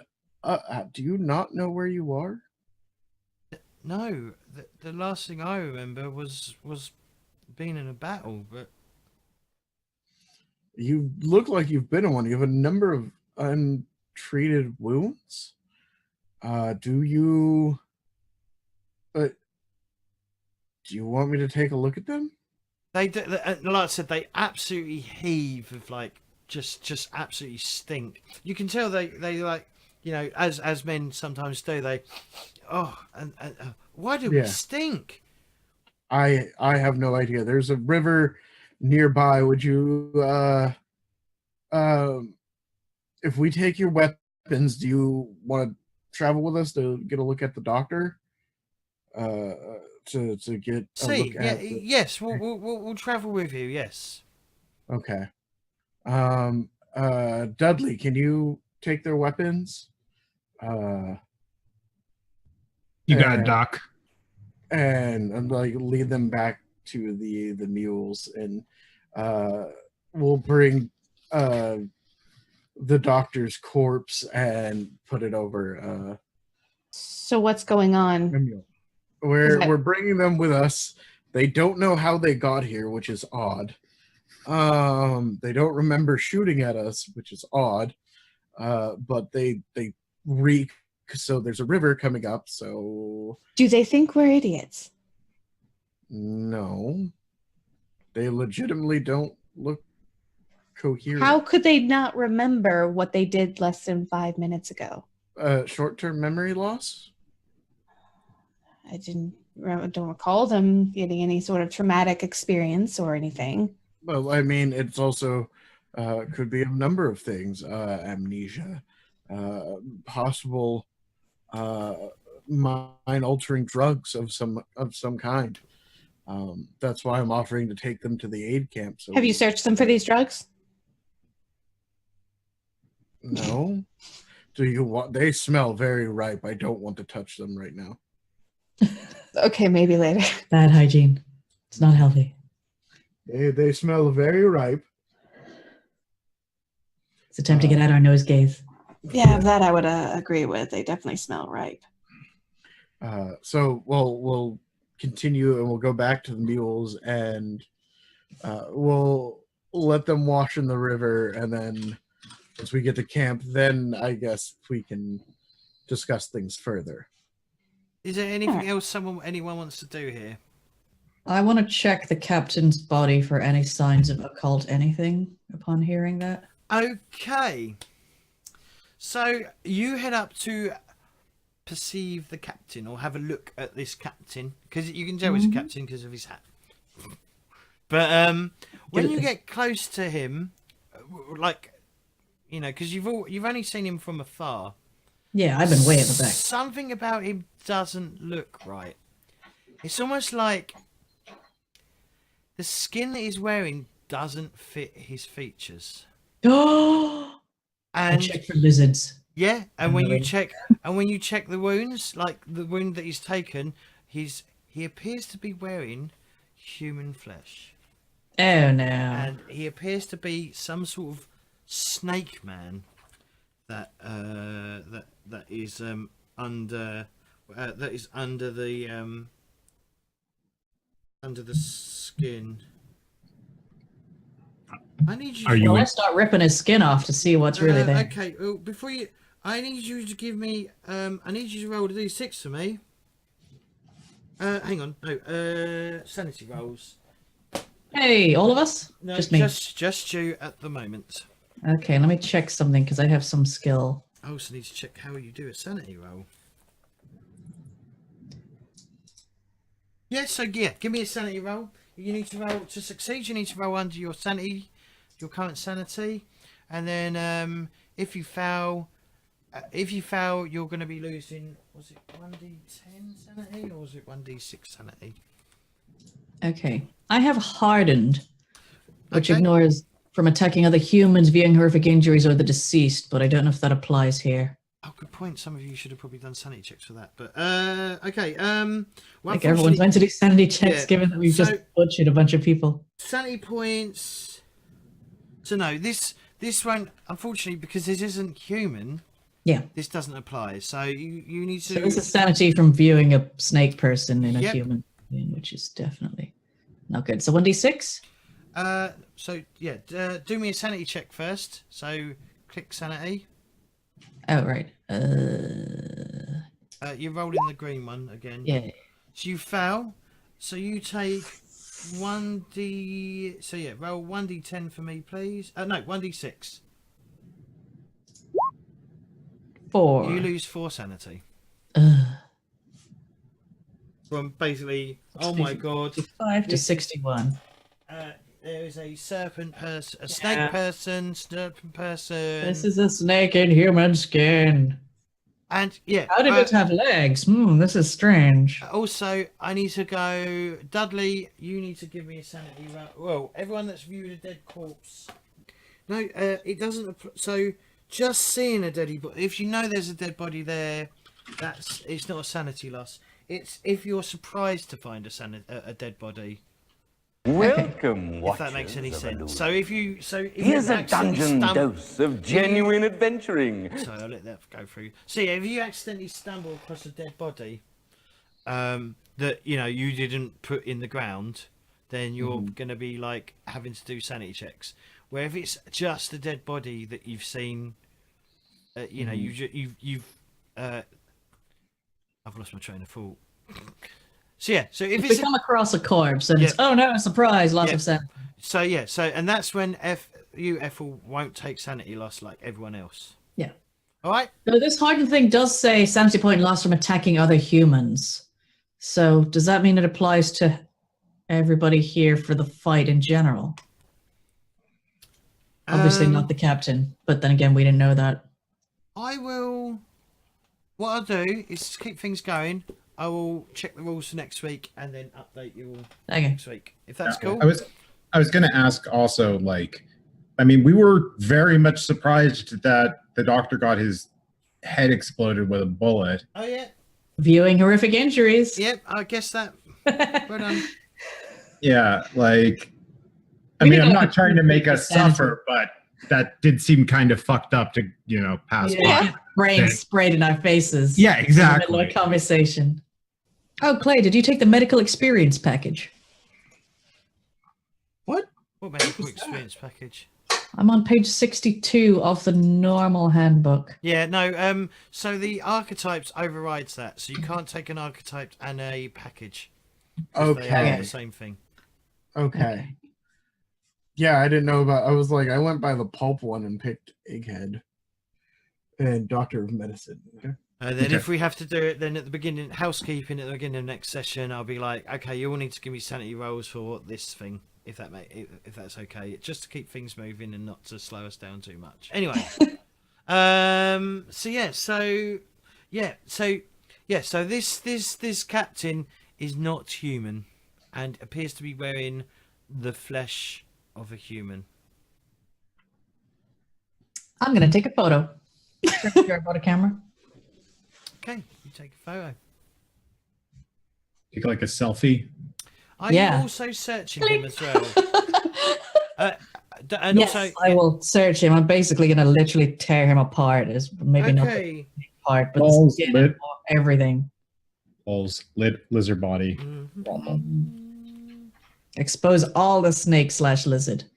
Oh. So on him, he's a .303 rifle and ammo. He's got a light backpack. Inside the backpack is 4 sticks of dynamite. We love that. Yeah. I'm going to throw that at Clay. I'm not really. Okay. He has some sort of strange spear-like thing as well. It consists of a short metal snake-like spike. So what was that short metal? Yeah, a short. He has with him some sort of like. It's a small like. I guess it's almost like a javelin. But yeah, it's a so it's a small throwing weapon. With like a snake design on it. And it consists of a short metal snake-like spike. He also has a stone flute. Is it the musical instrument? Yeah. This small wind instrument is made of an unidentified black stone.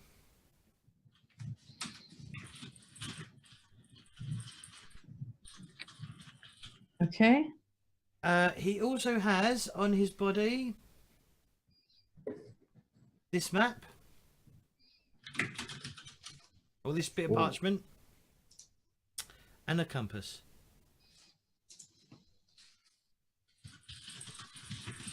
Okay. I'm definitely taking all of this.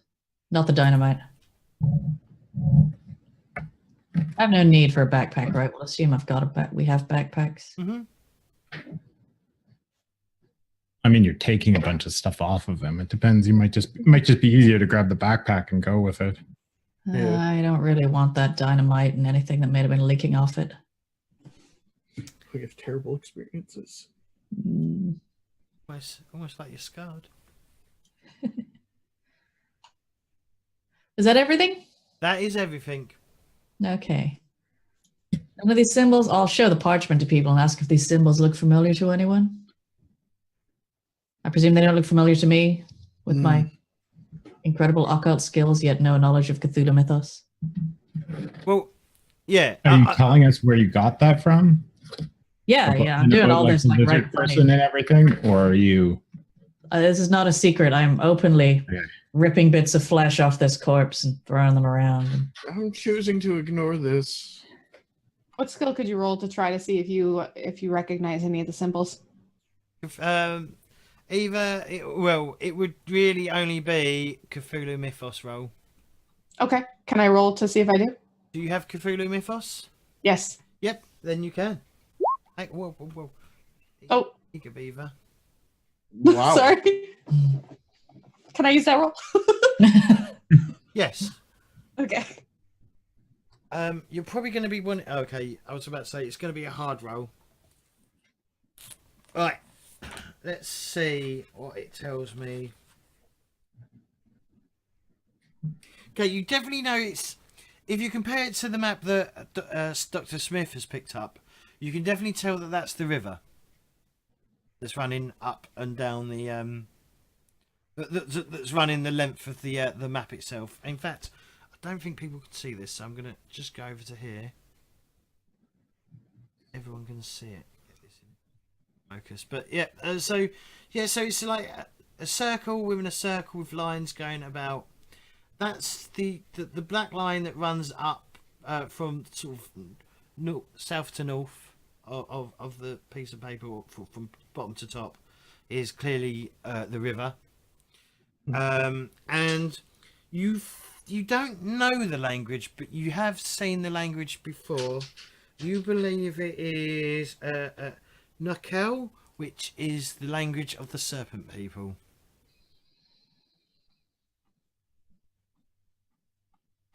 Okay, I'm gonna relay all this to everyone. Narkel, you said? Like Narkel? It's Naacal. Okay.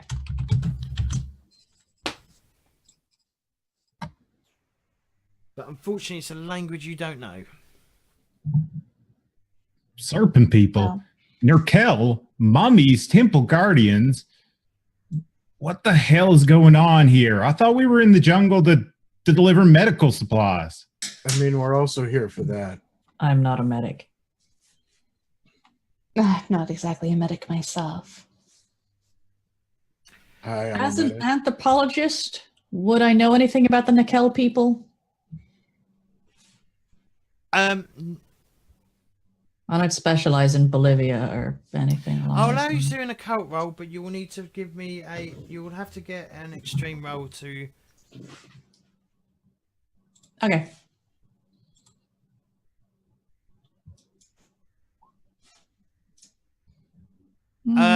You might. So with a success, I'm going to say you've heard rumors, but you probably think it's like It conspiracy. was not something I theories. ever looked into. kind Yeah, of. you just think like, oh, unicorns, they don't exist. Do you know what I mean? That sort of thing. Okay.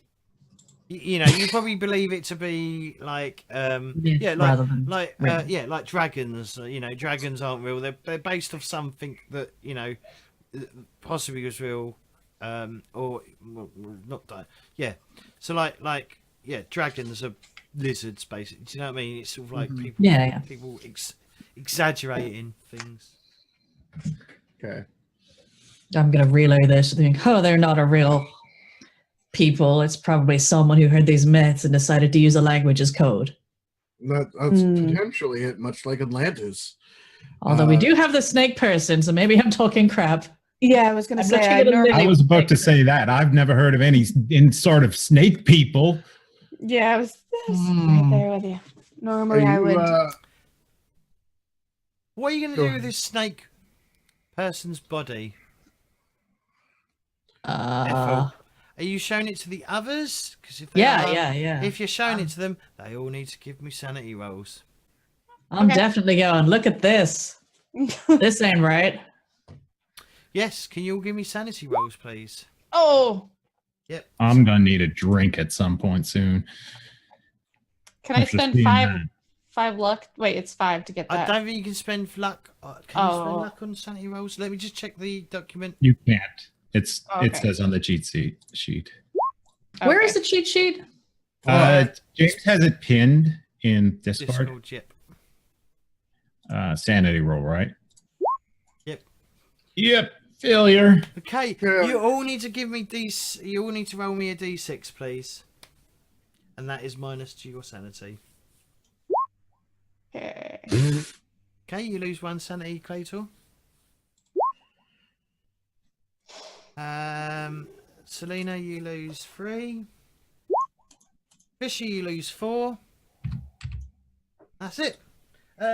Just so you know, so this is the levels of like sanities and how it how it will affect your character in sort of role play. So you need to like, well, I'm not going to force you, but just to gather how your character will be reacting in game. So 1 to 2 points is discomfort and unease, something annoying at the corner of your mind, hardly noticeable yet definitely there. 3 to 4 point loss, disgust or the feeling that something is wrong here. This may manifest in vomiting, momentary stupefaction or shivering. Stupefaction. Being stupefied. Yeah. 5 to 9 points, fear, panic or disorientation, enough to cause a potential episode of temporary insanity. This represents a major shock leading to uncontrollable physical reactions, violent body tics, extreme nausea, etc., and or disassociation with surroundings and people. 10 to 19 points, mind warping horror, hair changes to white, violent physical reaction, physical and mental shutdown, sudden character change temporarily, raving and delusional, or it's all on page 165 if you want to have a look. But it's just a rough guide of how how you can role play this as characters regarding what just happened. So, for example, Claytor, you only rolled like 1, so you're a lot more stable than everyone else, or less. You're not as losing your head as much as Dudley, Ethel, and Selena are losing. Yeah, when I see it, I probably kind of like gag, Mm-hmm. and I look at it. I'm like, that's not right. That is not right. That isn't right. What the hell is that? Well, I mean, I go to one of the dead soldiers and like take their clothing and like make a basic bundle of clothing Mm-hmm. and wrap the body up and Yep. like throw it over my shoulder and like I'm gonna look at it when we get to the camp. Okay. So somebody grab Arturo. Somebody grab. I've got the snake man. We've got the guns from these gentlemen. Let's head back to our Head on to our caravan. camp. We'll get back to our caravan and then head on to our camp. So I can give a look-see at the two gentlemen who reek and the thing that I'm carrying. Okay. Cool. I'm gonna check the other corpses. Okay. Just a quick. Are these human? You also, I mean, now it's been pointed out to you. They stink so hard. You probably noticed the smell anyway. But you know, it's a jungle. But yeah, Yeah. they 4 definitely. days in the jungle without showering. I think we all smell a bit. Yeah, but these they stink even worse, and Mm. they and you also notice that they've not taken care of themselves. They've all got like nicks and cuts and stuff that should, you know, really in this sort of climate should be treated as soon as possible, but they haven't. Like they've neglected their own bodies. You might want to get that checked. Whatever I see is wrong with them. I'm just going to kind of recoil away from not only the body, because like that's disgusting and absolutely not right, but like the other guys as well. Okay. 'Cause they stink. If The nobody else picks up the captain, then I'm going to. Not the Oh, no. captain. Our guy, then I'm going to. Okay. What are you going to cover him at all? He's got a nasty hole in his head. I might Probably. wrap up his head to stop the brains falling out and making a mess. Yeah, just use his jacket. He's already Yeah. got lost. Wrap his jacket around his head and then just sling him over a pack mule. I don't want to see that anymore. Yeah, if you could put that away. We don't have any of the pack mules like right here though. We have to No, haul they're- them back. To the, Well, no, like how far are we from the? I thought they were with us when we got. he sort of brought you right to the front, so you're a little way away, but you can definitely tell like when the shots, like the fight, when the fight started or the battle started or the combat, whatever you want to call it, you did notice that they sort of grabbed the mules and sort of like ran into the bush, you know, sort of separated into the bushes and stuff like that. So they're sort of like a bit scattered, so you have to sort of gather them together. Your Dudley, your radio pack sort of like on the floor where they've just forgotten, you know, they just grabbed the mules and themselves and ran for cover as best they could. Yeah, before we get back there, I'm going to make sure we cover the snake body. Already been After done. seeing everyone else's. Oh, okay. Dr. Smith has already covered him in I had rags. something and about stuff. bundling. I wasn't sure what he was bundling. Okay. But Yeah, yeah, I grabbed the backpack again and okay. treat it like my baby, I guess. Like, Okay. You know. Obviously, some of the the doctors are like, where's Dr. Orsini? We were attacked. He didn't make it. Oh, that's terrible. What do we do now? He knew the way. We should press on to the camp. Yeah, we Yeah. can follow. I have the map. I'll take the lead. It's fine. You can see the markings of the trail pretty clearly, What do we and do I start pointing out, you know. What do we do about his personal effects? Well, we'll ship them back once. We'll take them to camp. They'll know what to do. Yeah. And I guess what you start leading the Dr. Smith starts leading the expedition towards the aid camp. And Yeah. maybe I can kind of help you with that. Like I've got good tracking and survival skills, Yeah. so I can help make sure that we stay on the path. Yeah, I mean it's. I'm not going to make you roll, but yeah, you know Yeah. you can definitely follow this trail up to the aid camp.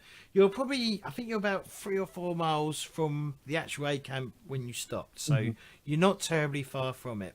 So it'll probably take a couple of hours to get, you know, trape through this path, and you know, it's not, you know, it's not completely, it isn't smooth terrain.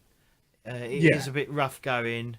It's not wet. It's obviously bone dry, and yeah, by probably, I'm going to say early afternoon, probably about 1 o'clock, you arrive at the aid camp.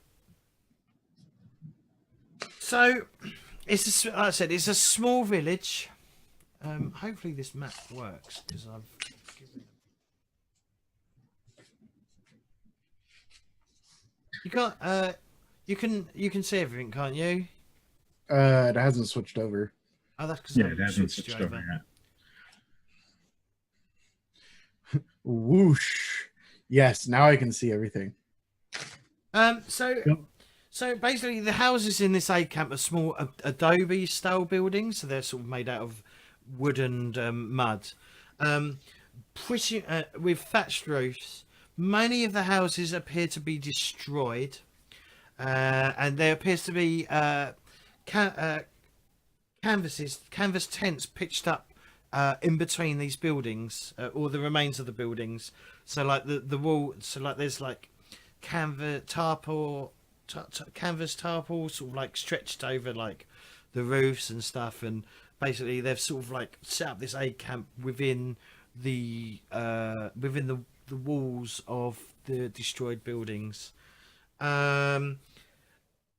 There are many sick and injured people within this within the aid camp, and you can see some of the aid camp staffs. You know, they're doctors and nurses, and they're dressed in the manner of a doctor and nurse. They're like wearing white doctor coats, and the nurses are sort of like wearing aprons and stuff, and they all look a bit messy.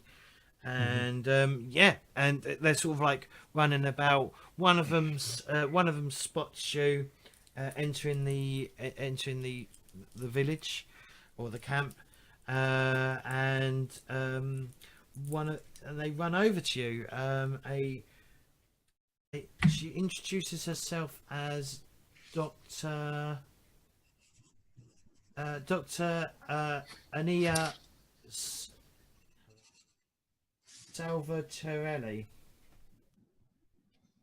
Can you type it? Don't know. God.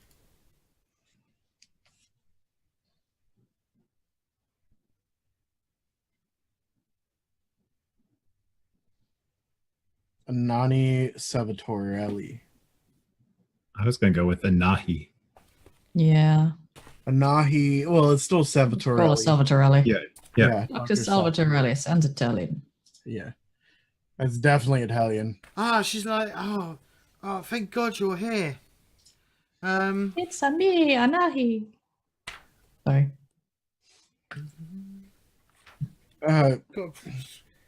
Sorry, we were, Oh yeah, shit. were held up. She's. I didn't write. I thought I wrote the descriptions down. Okay. She's. So. She's. In her late 20s. She. You can definitely tell. She sort of smells of perfume. Occasionally you catch glimpses of like jewelry that she seems to be discreetly wearing, and she appears to be a young, well, I guess young for a doctor, but nearly middle aged. Late 20s. Yeah.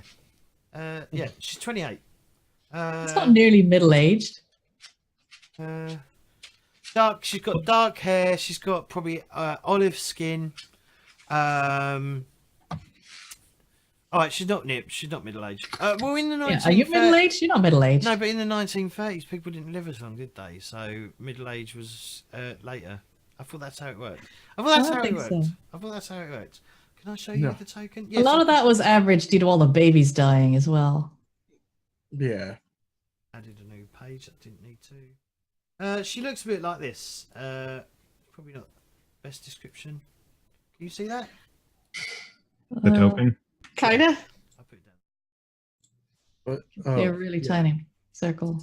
Well, Yeah. You can zoom in. I can make Okay. it bigger. Oh, Ah, there we go. Yeah. She looks like a nice lady. Yeah. She's like, oh, I'll just delete it. But yeah, she's like, oh, thank God you've arrived. yeah, we got a little held up. A little, as we stand here covered in blood. I wiped my blood off, thank you. What the hell happened? Things didn't go so well for Dr. Ursini. Yeah, Husseini had a little brain surgery. We were attacked. By who? We don't know. We Do you don't have know- anywhere we- private we can speak? They Yeah. looked rebellious. She sort of like looks over to sort of like the northeast of the camp, then back at you, and then to the two soldiers that are with you, and they're like, and she's like, why? Oh yeah, we also need a prison. Why are these two with you? They were part of the people who attacked us. Why did Perhaps. you attack? Again, maybe we should be talking in private. It Yeah. is kind of open airs to be having this loud a conversation. I'll go get Dr. Gomez, and if you go to the mess tent, and she points the large tent, like not far from where you've entered the aid camp. So right here is the large tent. Get yourself some food, and I'll send. I'll go grab Dr. Gomez. Don't need to use tokens on here. I know, but I want to. Where's my token? You could just drag it on. Yeah, if you just Oh, yeah. click your name and drag it on, you'll drag your token on. But yeah, so she runs off to fetch Dr. Gomez. Excellent. Maybe we put the two bodies on like tables in here. No, we should definitely leave them on the pack mules. You think so? We should not be putting corpses on everybody's dinner tables. Well, Yeah. I What is meant wrong with more you, for- Dudley? Oops, sorry. I meant more for showing Dr. Gomez. Then what are they going to do for lunch? Clean the tables. I mean, I hope they're not. it's Yeah. just a dead Let's body. wait till we find somewhere actually private. This is not wise. I So completely eventually agree. Unhygienic. Yeah. within about 10 minutes, a thin, bespectacled man comes walking in, and obviously he sort of sees you and comes straight over to you.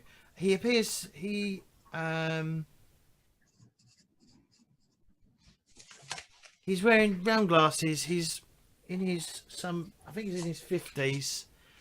He's balding on top, much like myself, and he's got average length hair around his sides, and he appears to have almost like a bit of a comb over going on, like a couple of strands on his head. And he's got dark hair. He's probably greying around the sides, and he walks over to you. Did you come here with the aid camp? I'm Dr. Gomez. Yes. One, I have a letter for you. Two, Ursini had some mild brain surgery thanks to a rifle bullet.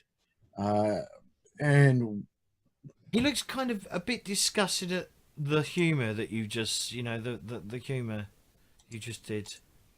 I understand that, but dark times require dark humor, especially when the man's brains were all over your face.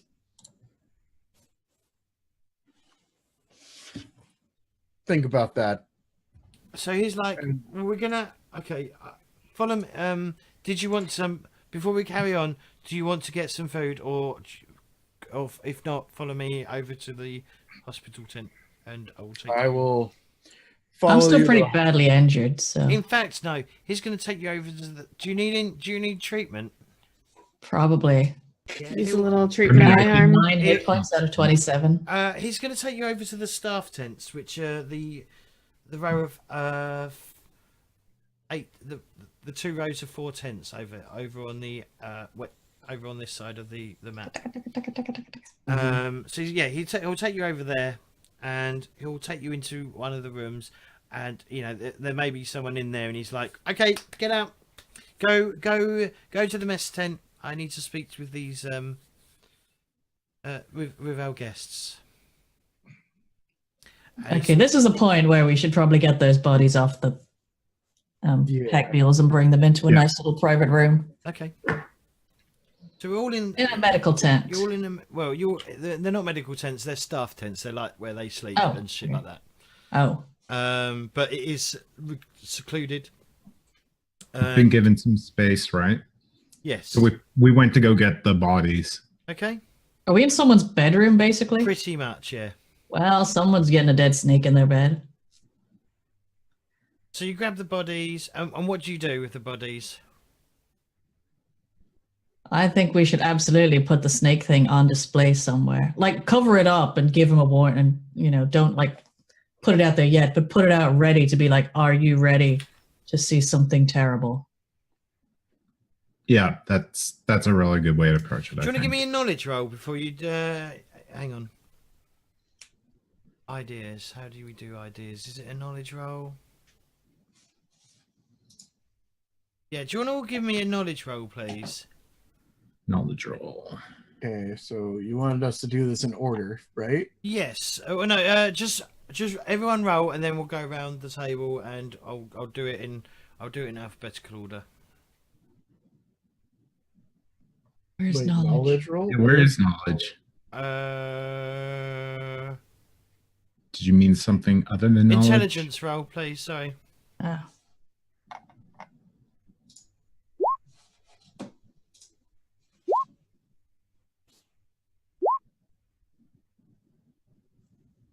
Okay. Dudley, what did you get? 62, which is a success. Ethel, what did you get? I got 46, which is success. Dr. Smith, what did you get? 92, which is a failure. And Selena, what did you get? I got a 29 success. Okay, cool. So you all succeeded. One of you better than others, I believe. Yeah, Selena got a hard test. You all think it might not be a good idea to show someone a dead snake person. Yeah, I was actually thinking that. I'm like, I don't know. That's why it's covered up. Yeah, but putting it on display might not be the best idea, especially with these people. We don't know how they would take it. Okay. Well, should Perhaps we it still would- show Dr. Gomez? That's what I'm thinking. Or at least talk to Dr. Gomez and ask him. Tell Are we him like what's under the being sheet. alone and having discussions in this room right now? Is that Well, he is there, so I mean, you can't really. Okay. Unless you send him out and talk about the snake person, obviously he will overhear it and perhaps go a bit mental. okay? In that case, we're just gonna leave the snake person on the pack mule. Right. Yeah. I'm guessing we probably actually had some of this discussion on the way to the camp, because we had a while that we were just walking through the jungle. Mm-hmm. Yeah. Okay, so we'll use that knowledge that way. But I want to make sure nobody else gets to it, so we'll make sure it's within sight of the door or a window or something. Okay.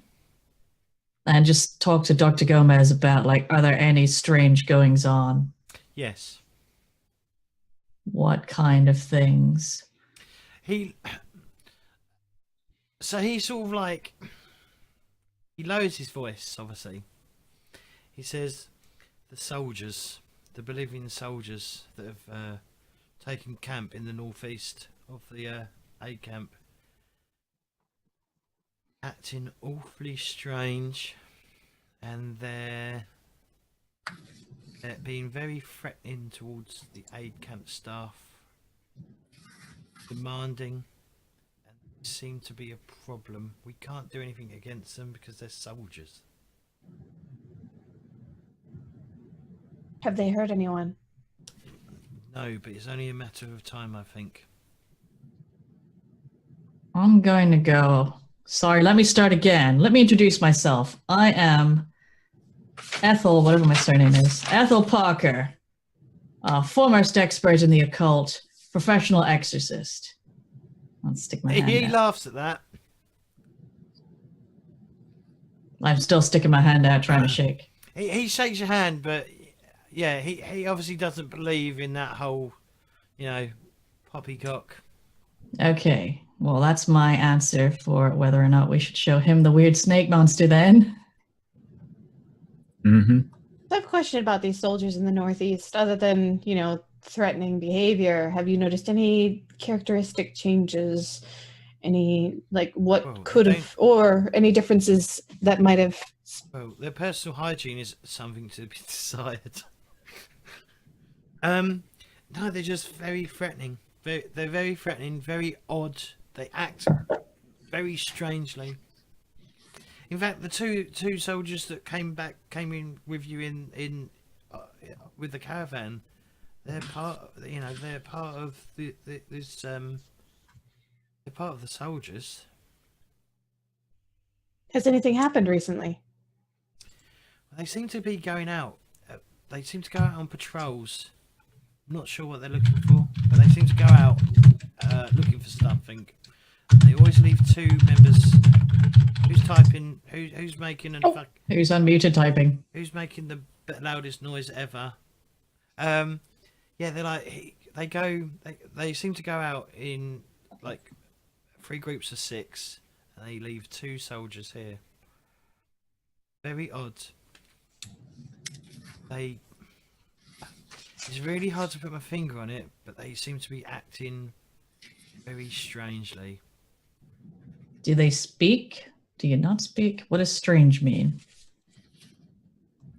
Have you tried talking to them? They don't really. They keep themselves to themselves, and when they do interact with the staff, they demand rather than ask.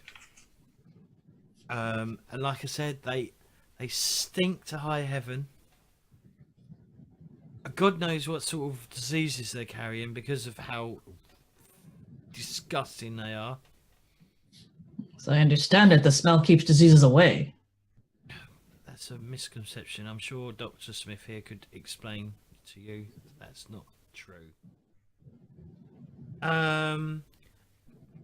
Yeah, and basically they take whatever they want, and we can't stop them. They help themselves to medical supplies, food. They threaten if they don't get what they want.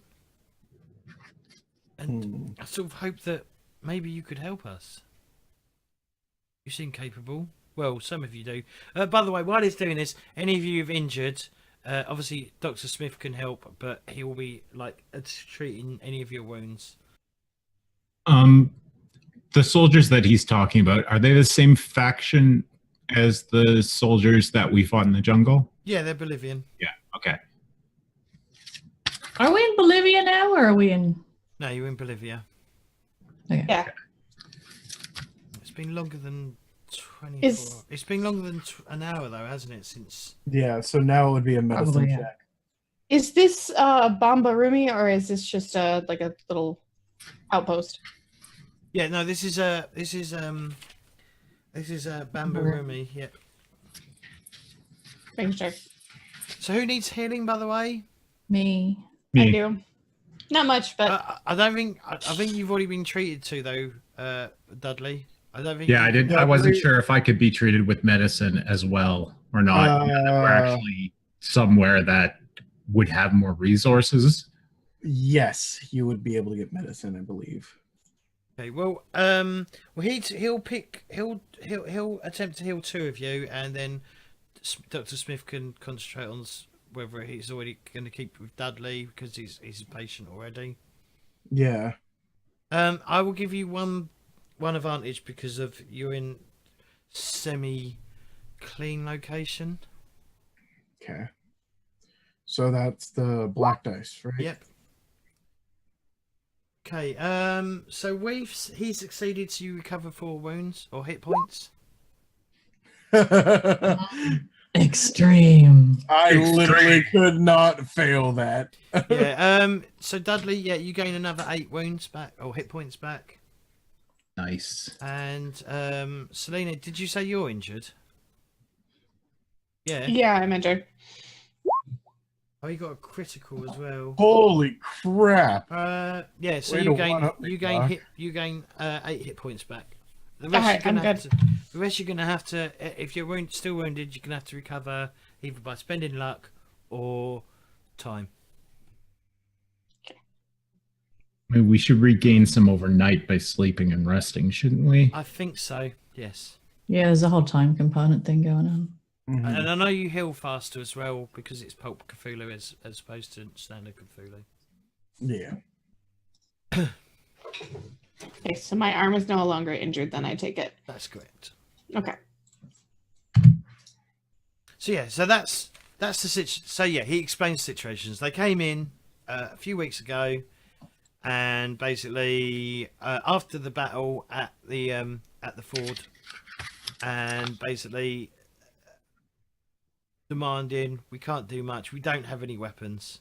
We're not here to These ones didn't seem to be demanding after we killed the leader. They were willing to give up their weapons and come back to get checked out. Yeah, that was after. Before that, they were pretty big. Oh yeah, on the before shit. that they were wanting to fucking gun us down like it was a fucking beauty pageant. Doc, didn't you say they were somewhat disoriented as well? Didn't seem to know where Yeah. they were? Short-term memory loss, and Selena, do you want to give us or anyone who's got Cthulhu Mythos, do you want to give us a roll, please? It's going to be a hard roll, though, I'm afraid. Yeah, I can do that. Oh.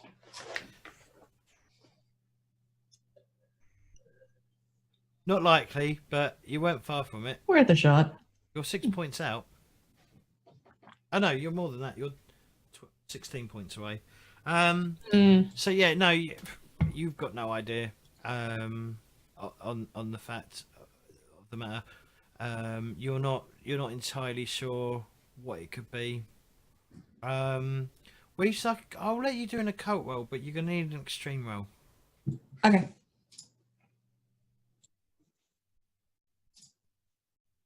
Nope. Close, but no cigar. Well, okay, not close really at all. No. No, you Worth don't a have shot. you don't have any idea neither. No.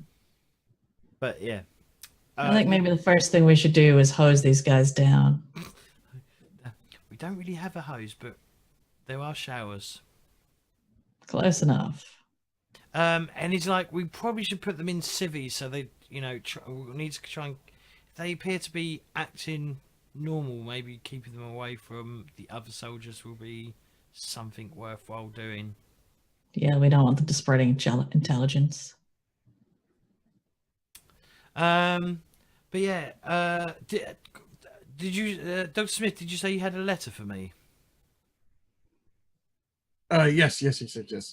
And I pull out the letter and the other note and I hand it to him. Okay. He reads it. Just as a reminder, do you want to read it out again? Yes. Briefing for Bolivia mission. Do you just want the briefing again? No, aid camp. Are No, you because that's the giving one him that you're both of giving. them? That's no. One is for you to keep. One is for the aid camp. Okay, so the aid camp note. Yep.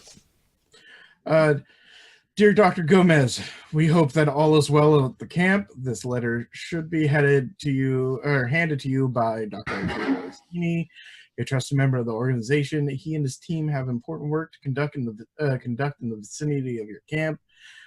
Please extend to him and his team your support and hospitality. I trust the additional staff and supplies that he brings will prove useful. Yeah, so Really? he obviously reads that, and he goes, maybe it'd be worth you contacting Caduceus. Unfortunately, the radio here in the camp is not working.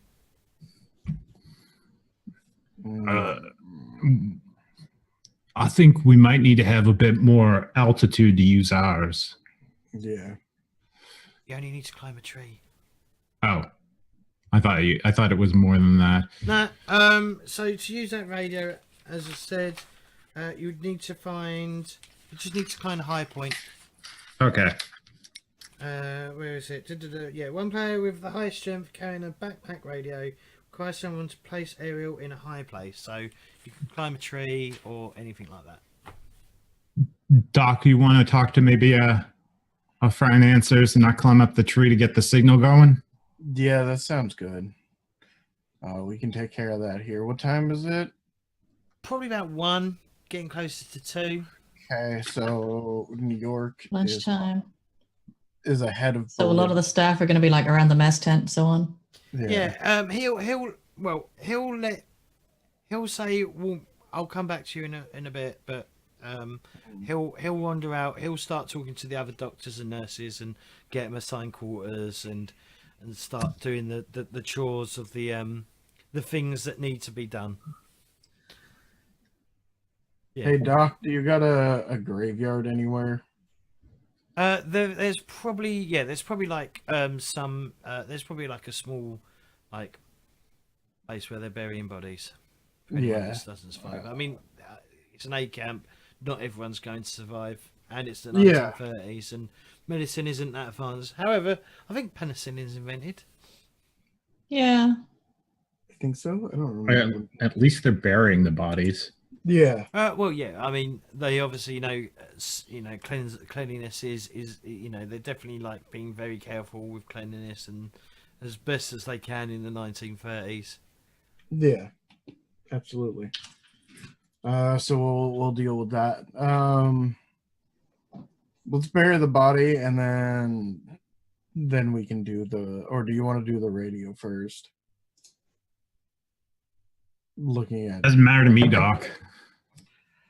let's do the radio and call our employers, benefactors. Yeah. Maybe we kind of come out of the tents and I kind of survey the trees nearby, pick one that looks like it'd be easy to climb. Are you going to do it on the edge, or are you going to go a bit into the forest so it's not so apparent that you're using a radio? Is it a special radio? So yeah, it's a big rucksack. It's got an attached aerial. It's got a cable or wire that you've got to climb up somewhere to get high, and then you plonk it on top, and then you can either climb back down and then use the radio to contact Caduceus in New York.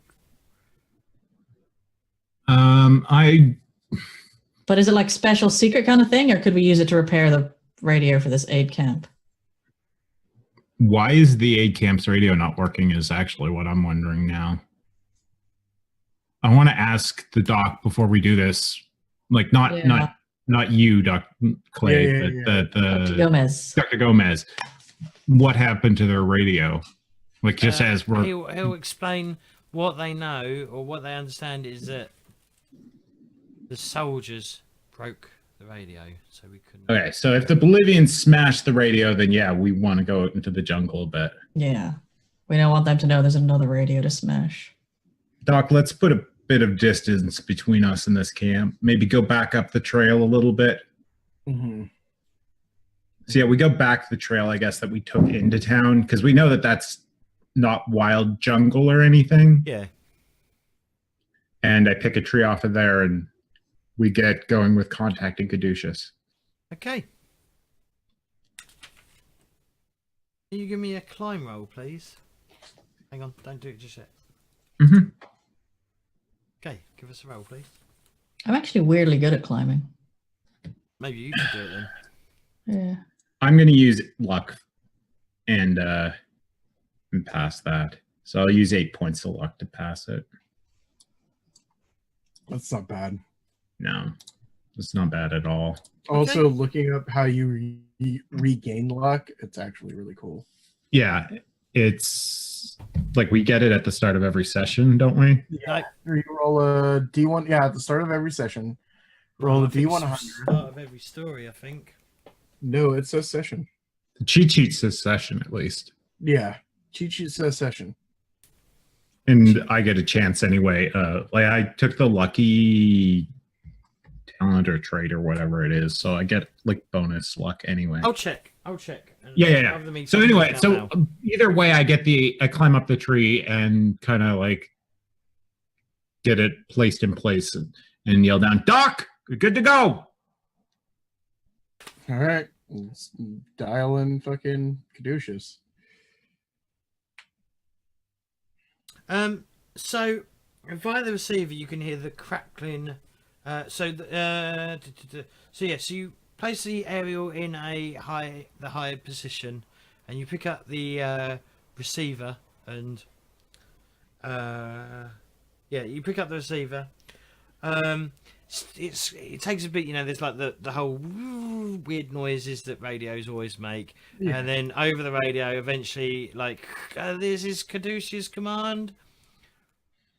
Caduceus. No, Caduceus actual. This is Caduceus actual. This is Quentin Sharpo. Who am I talking to? Dr. Orville Smith. Hello, Doctor. Dr. Smith, can you verify who you are, please?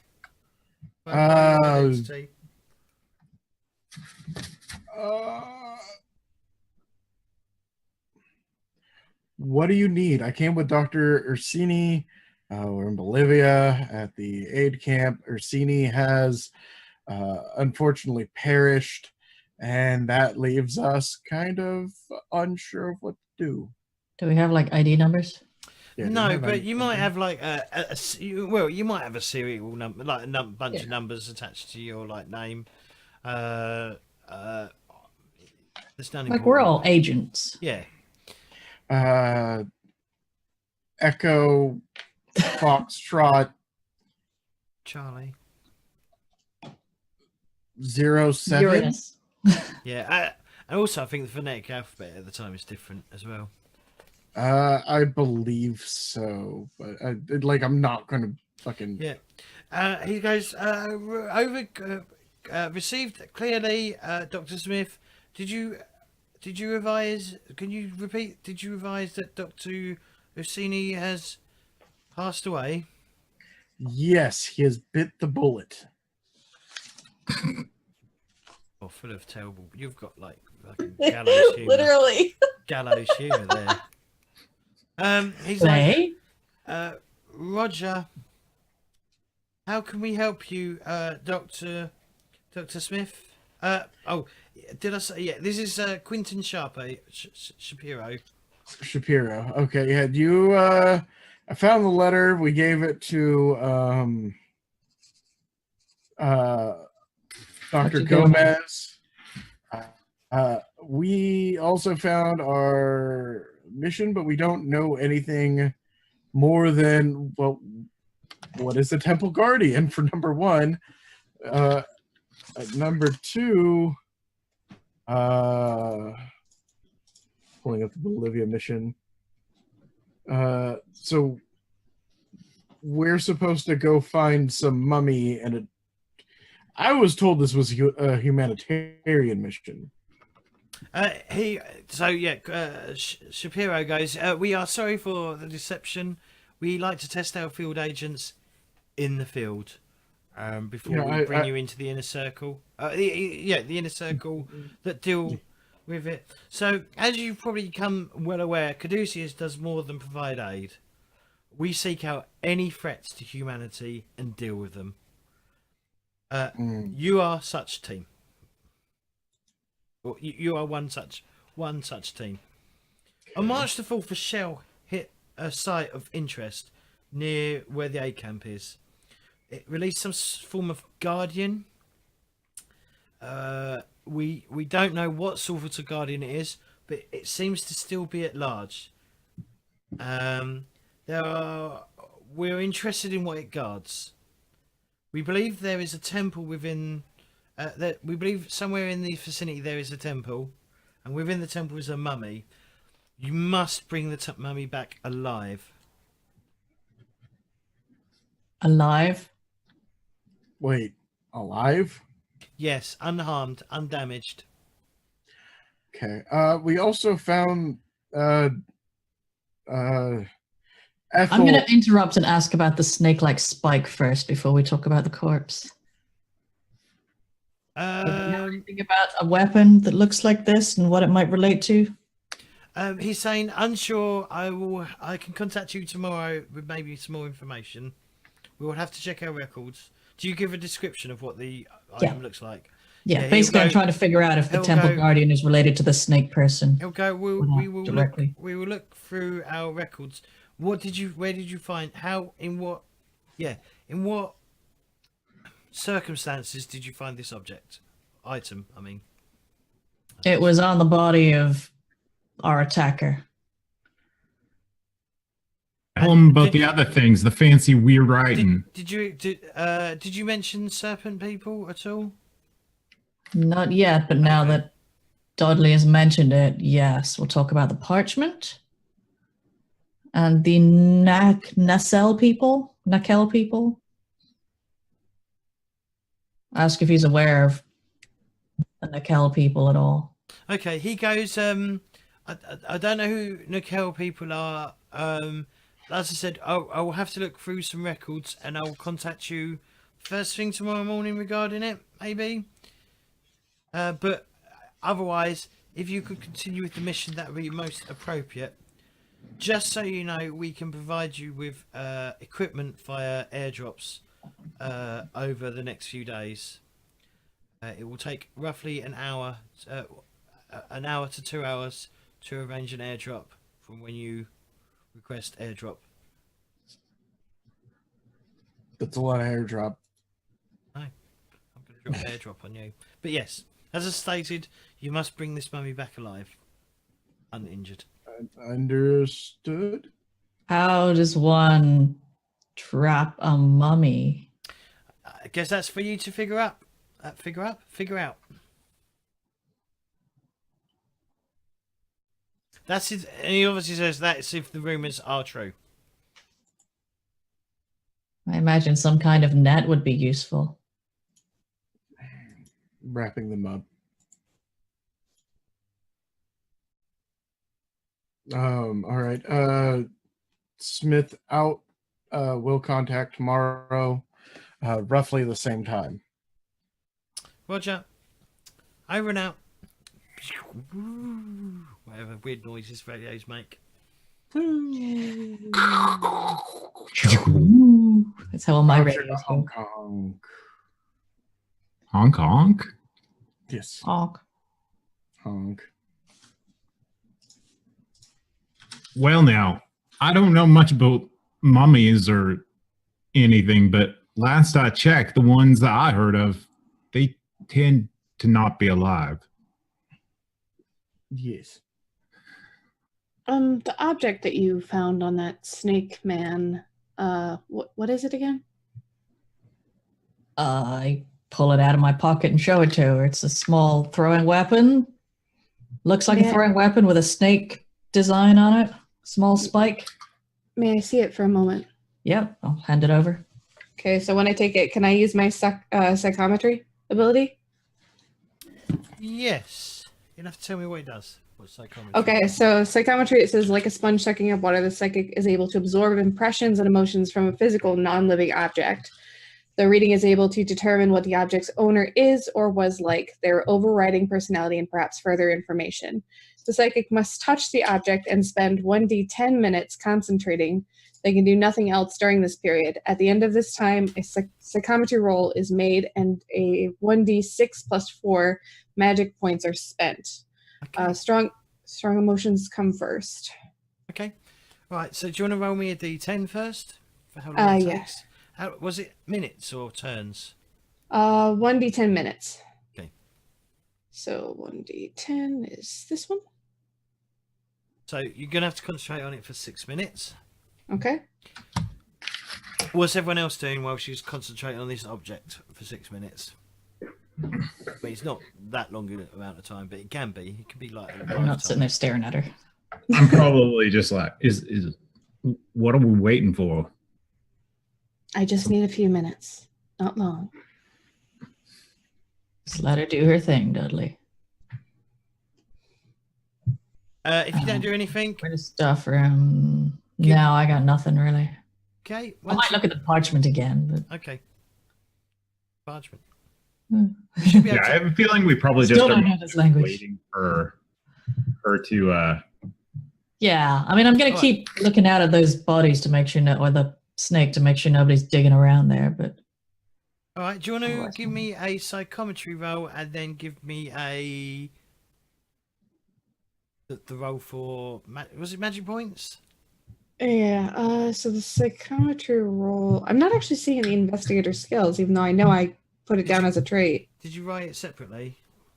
I put it on traits because like it was when we were doing the abilities, I took it down, but hold on, let me look at the, let's see here. if it's a pulp skill, you can stick it in the boxes at the end under other Okay. skills.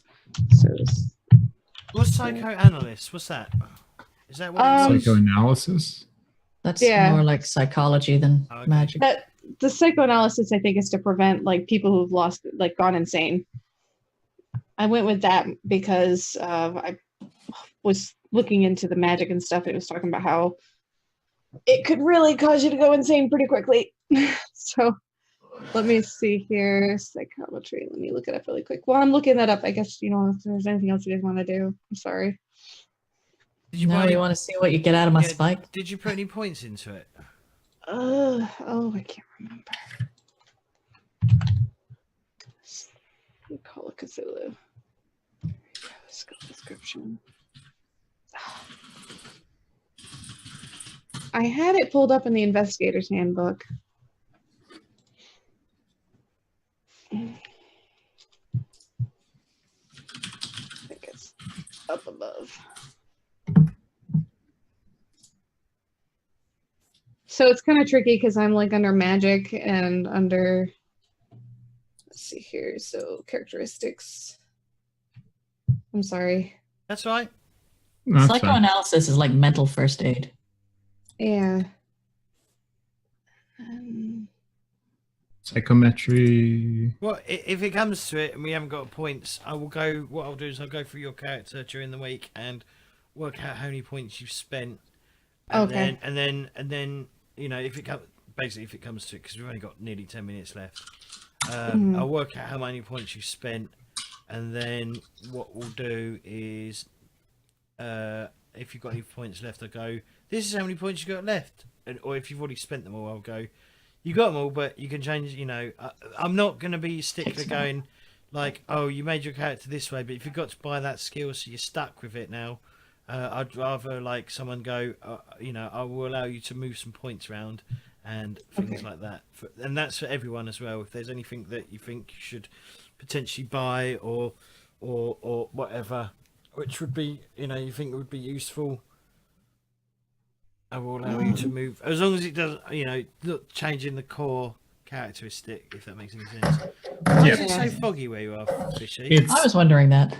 the sun is just lining up right with the window over there, and I didn't want to get up to fix it because I was hoping it wouldn't interrupt things, but now it's just becoming more and more Now annoying. you're just fading into a ghost. Yeah, I know. The snake god is taking him. You know what? Let's go bury the body. Well, Yeah, it's not showing me.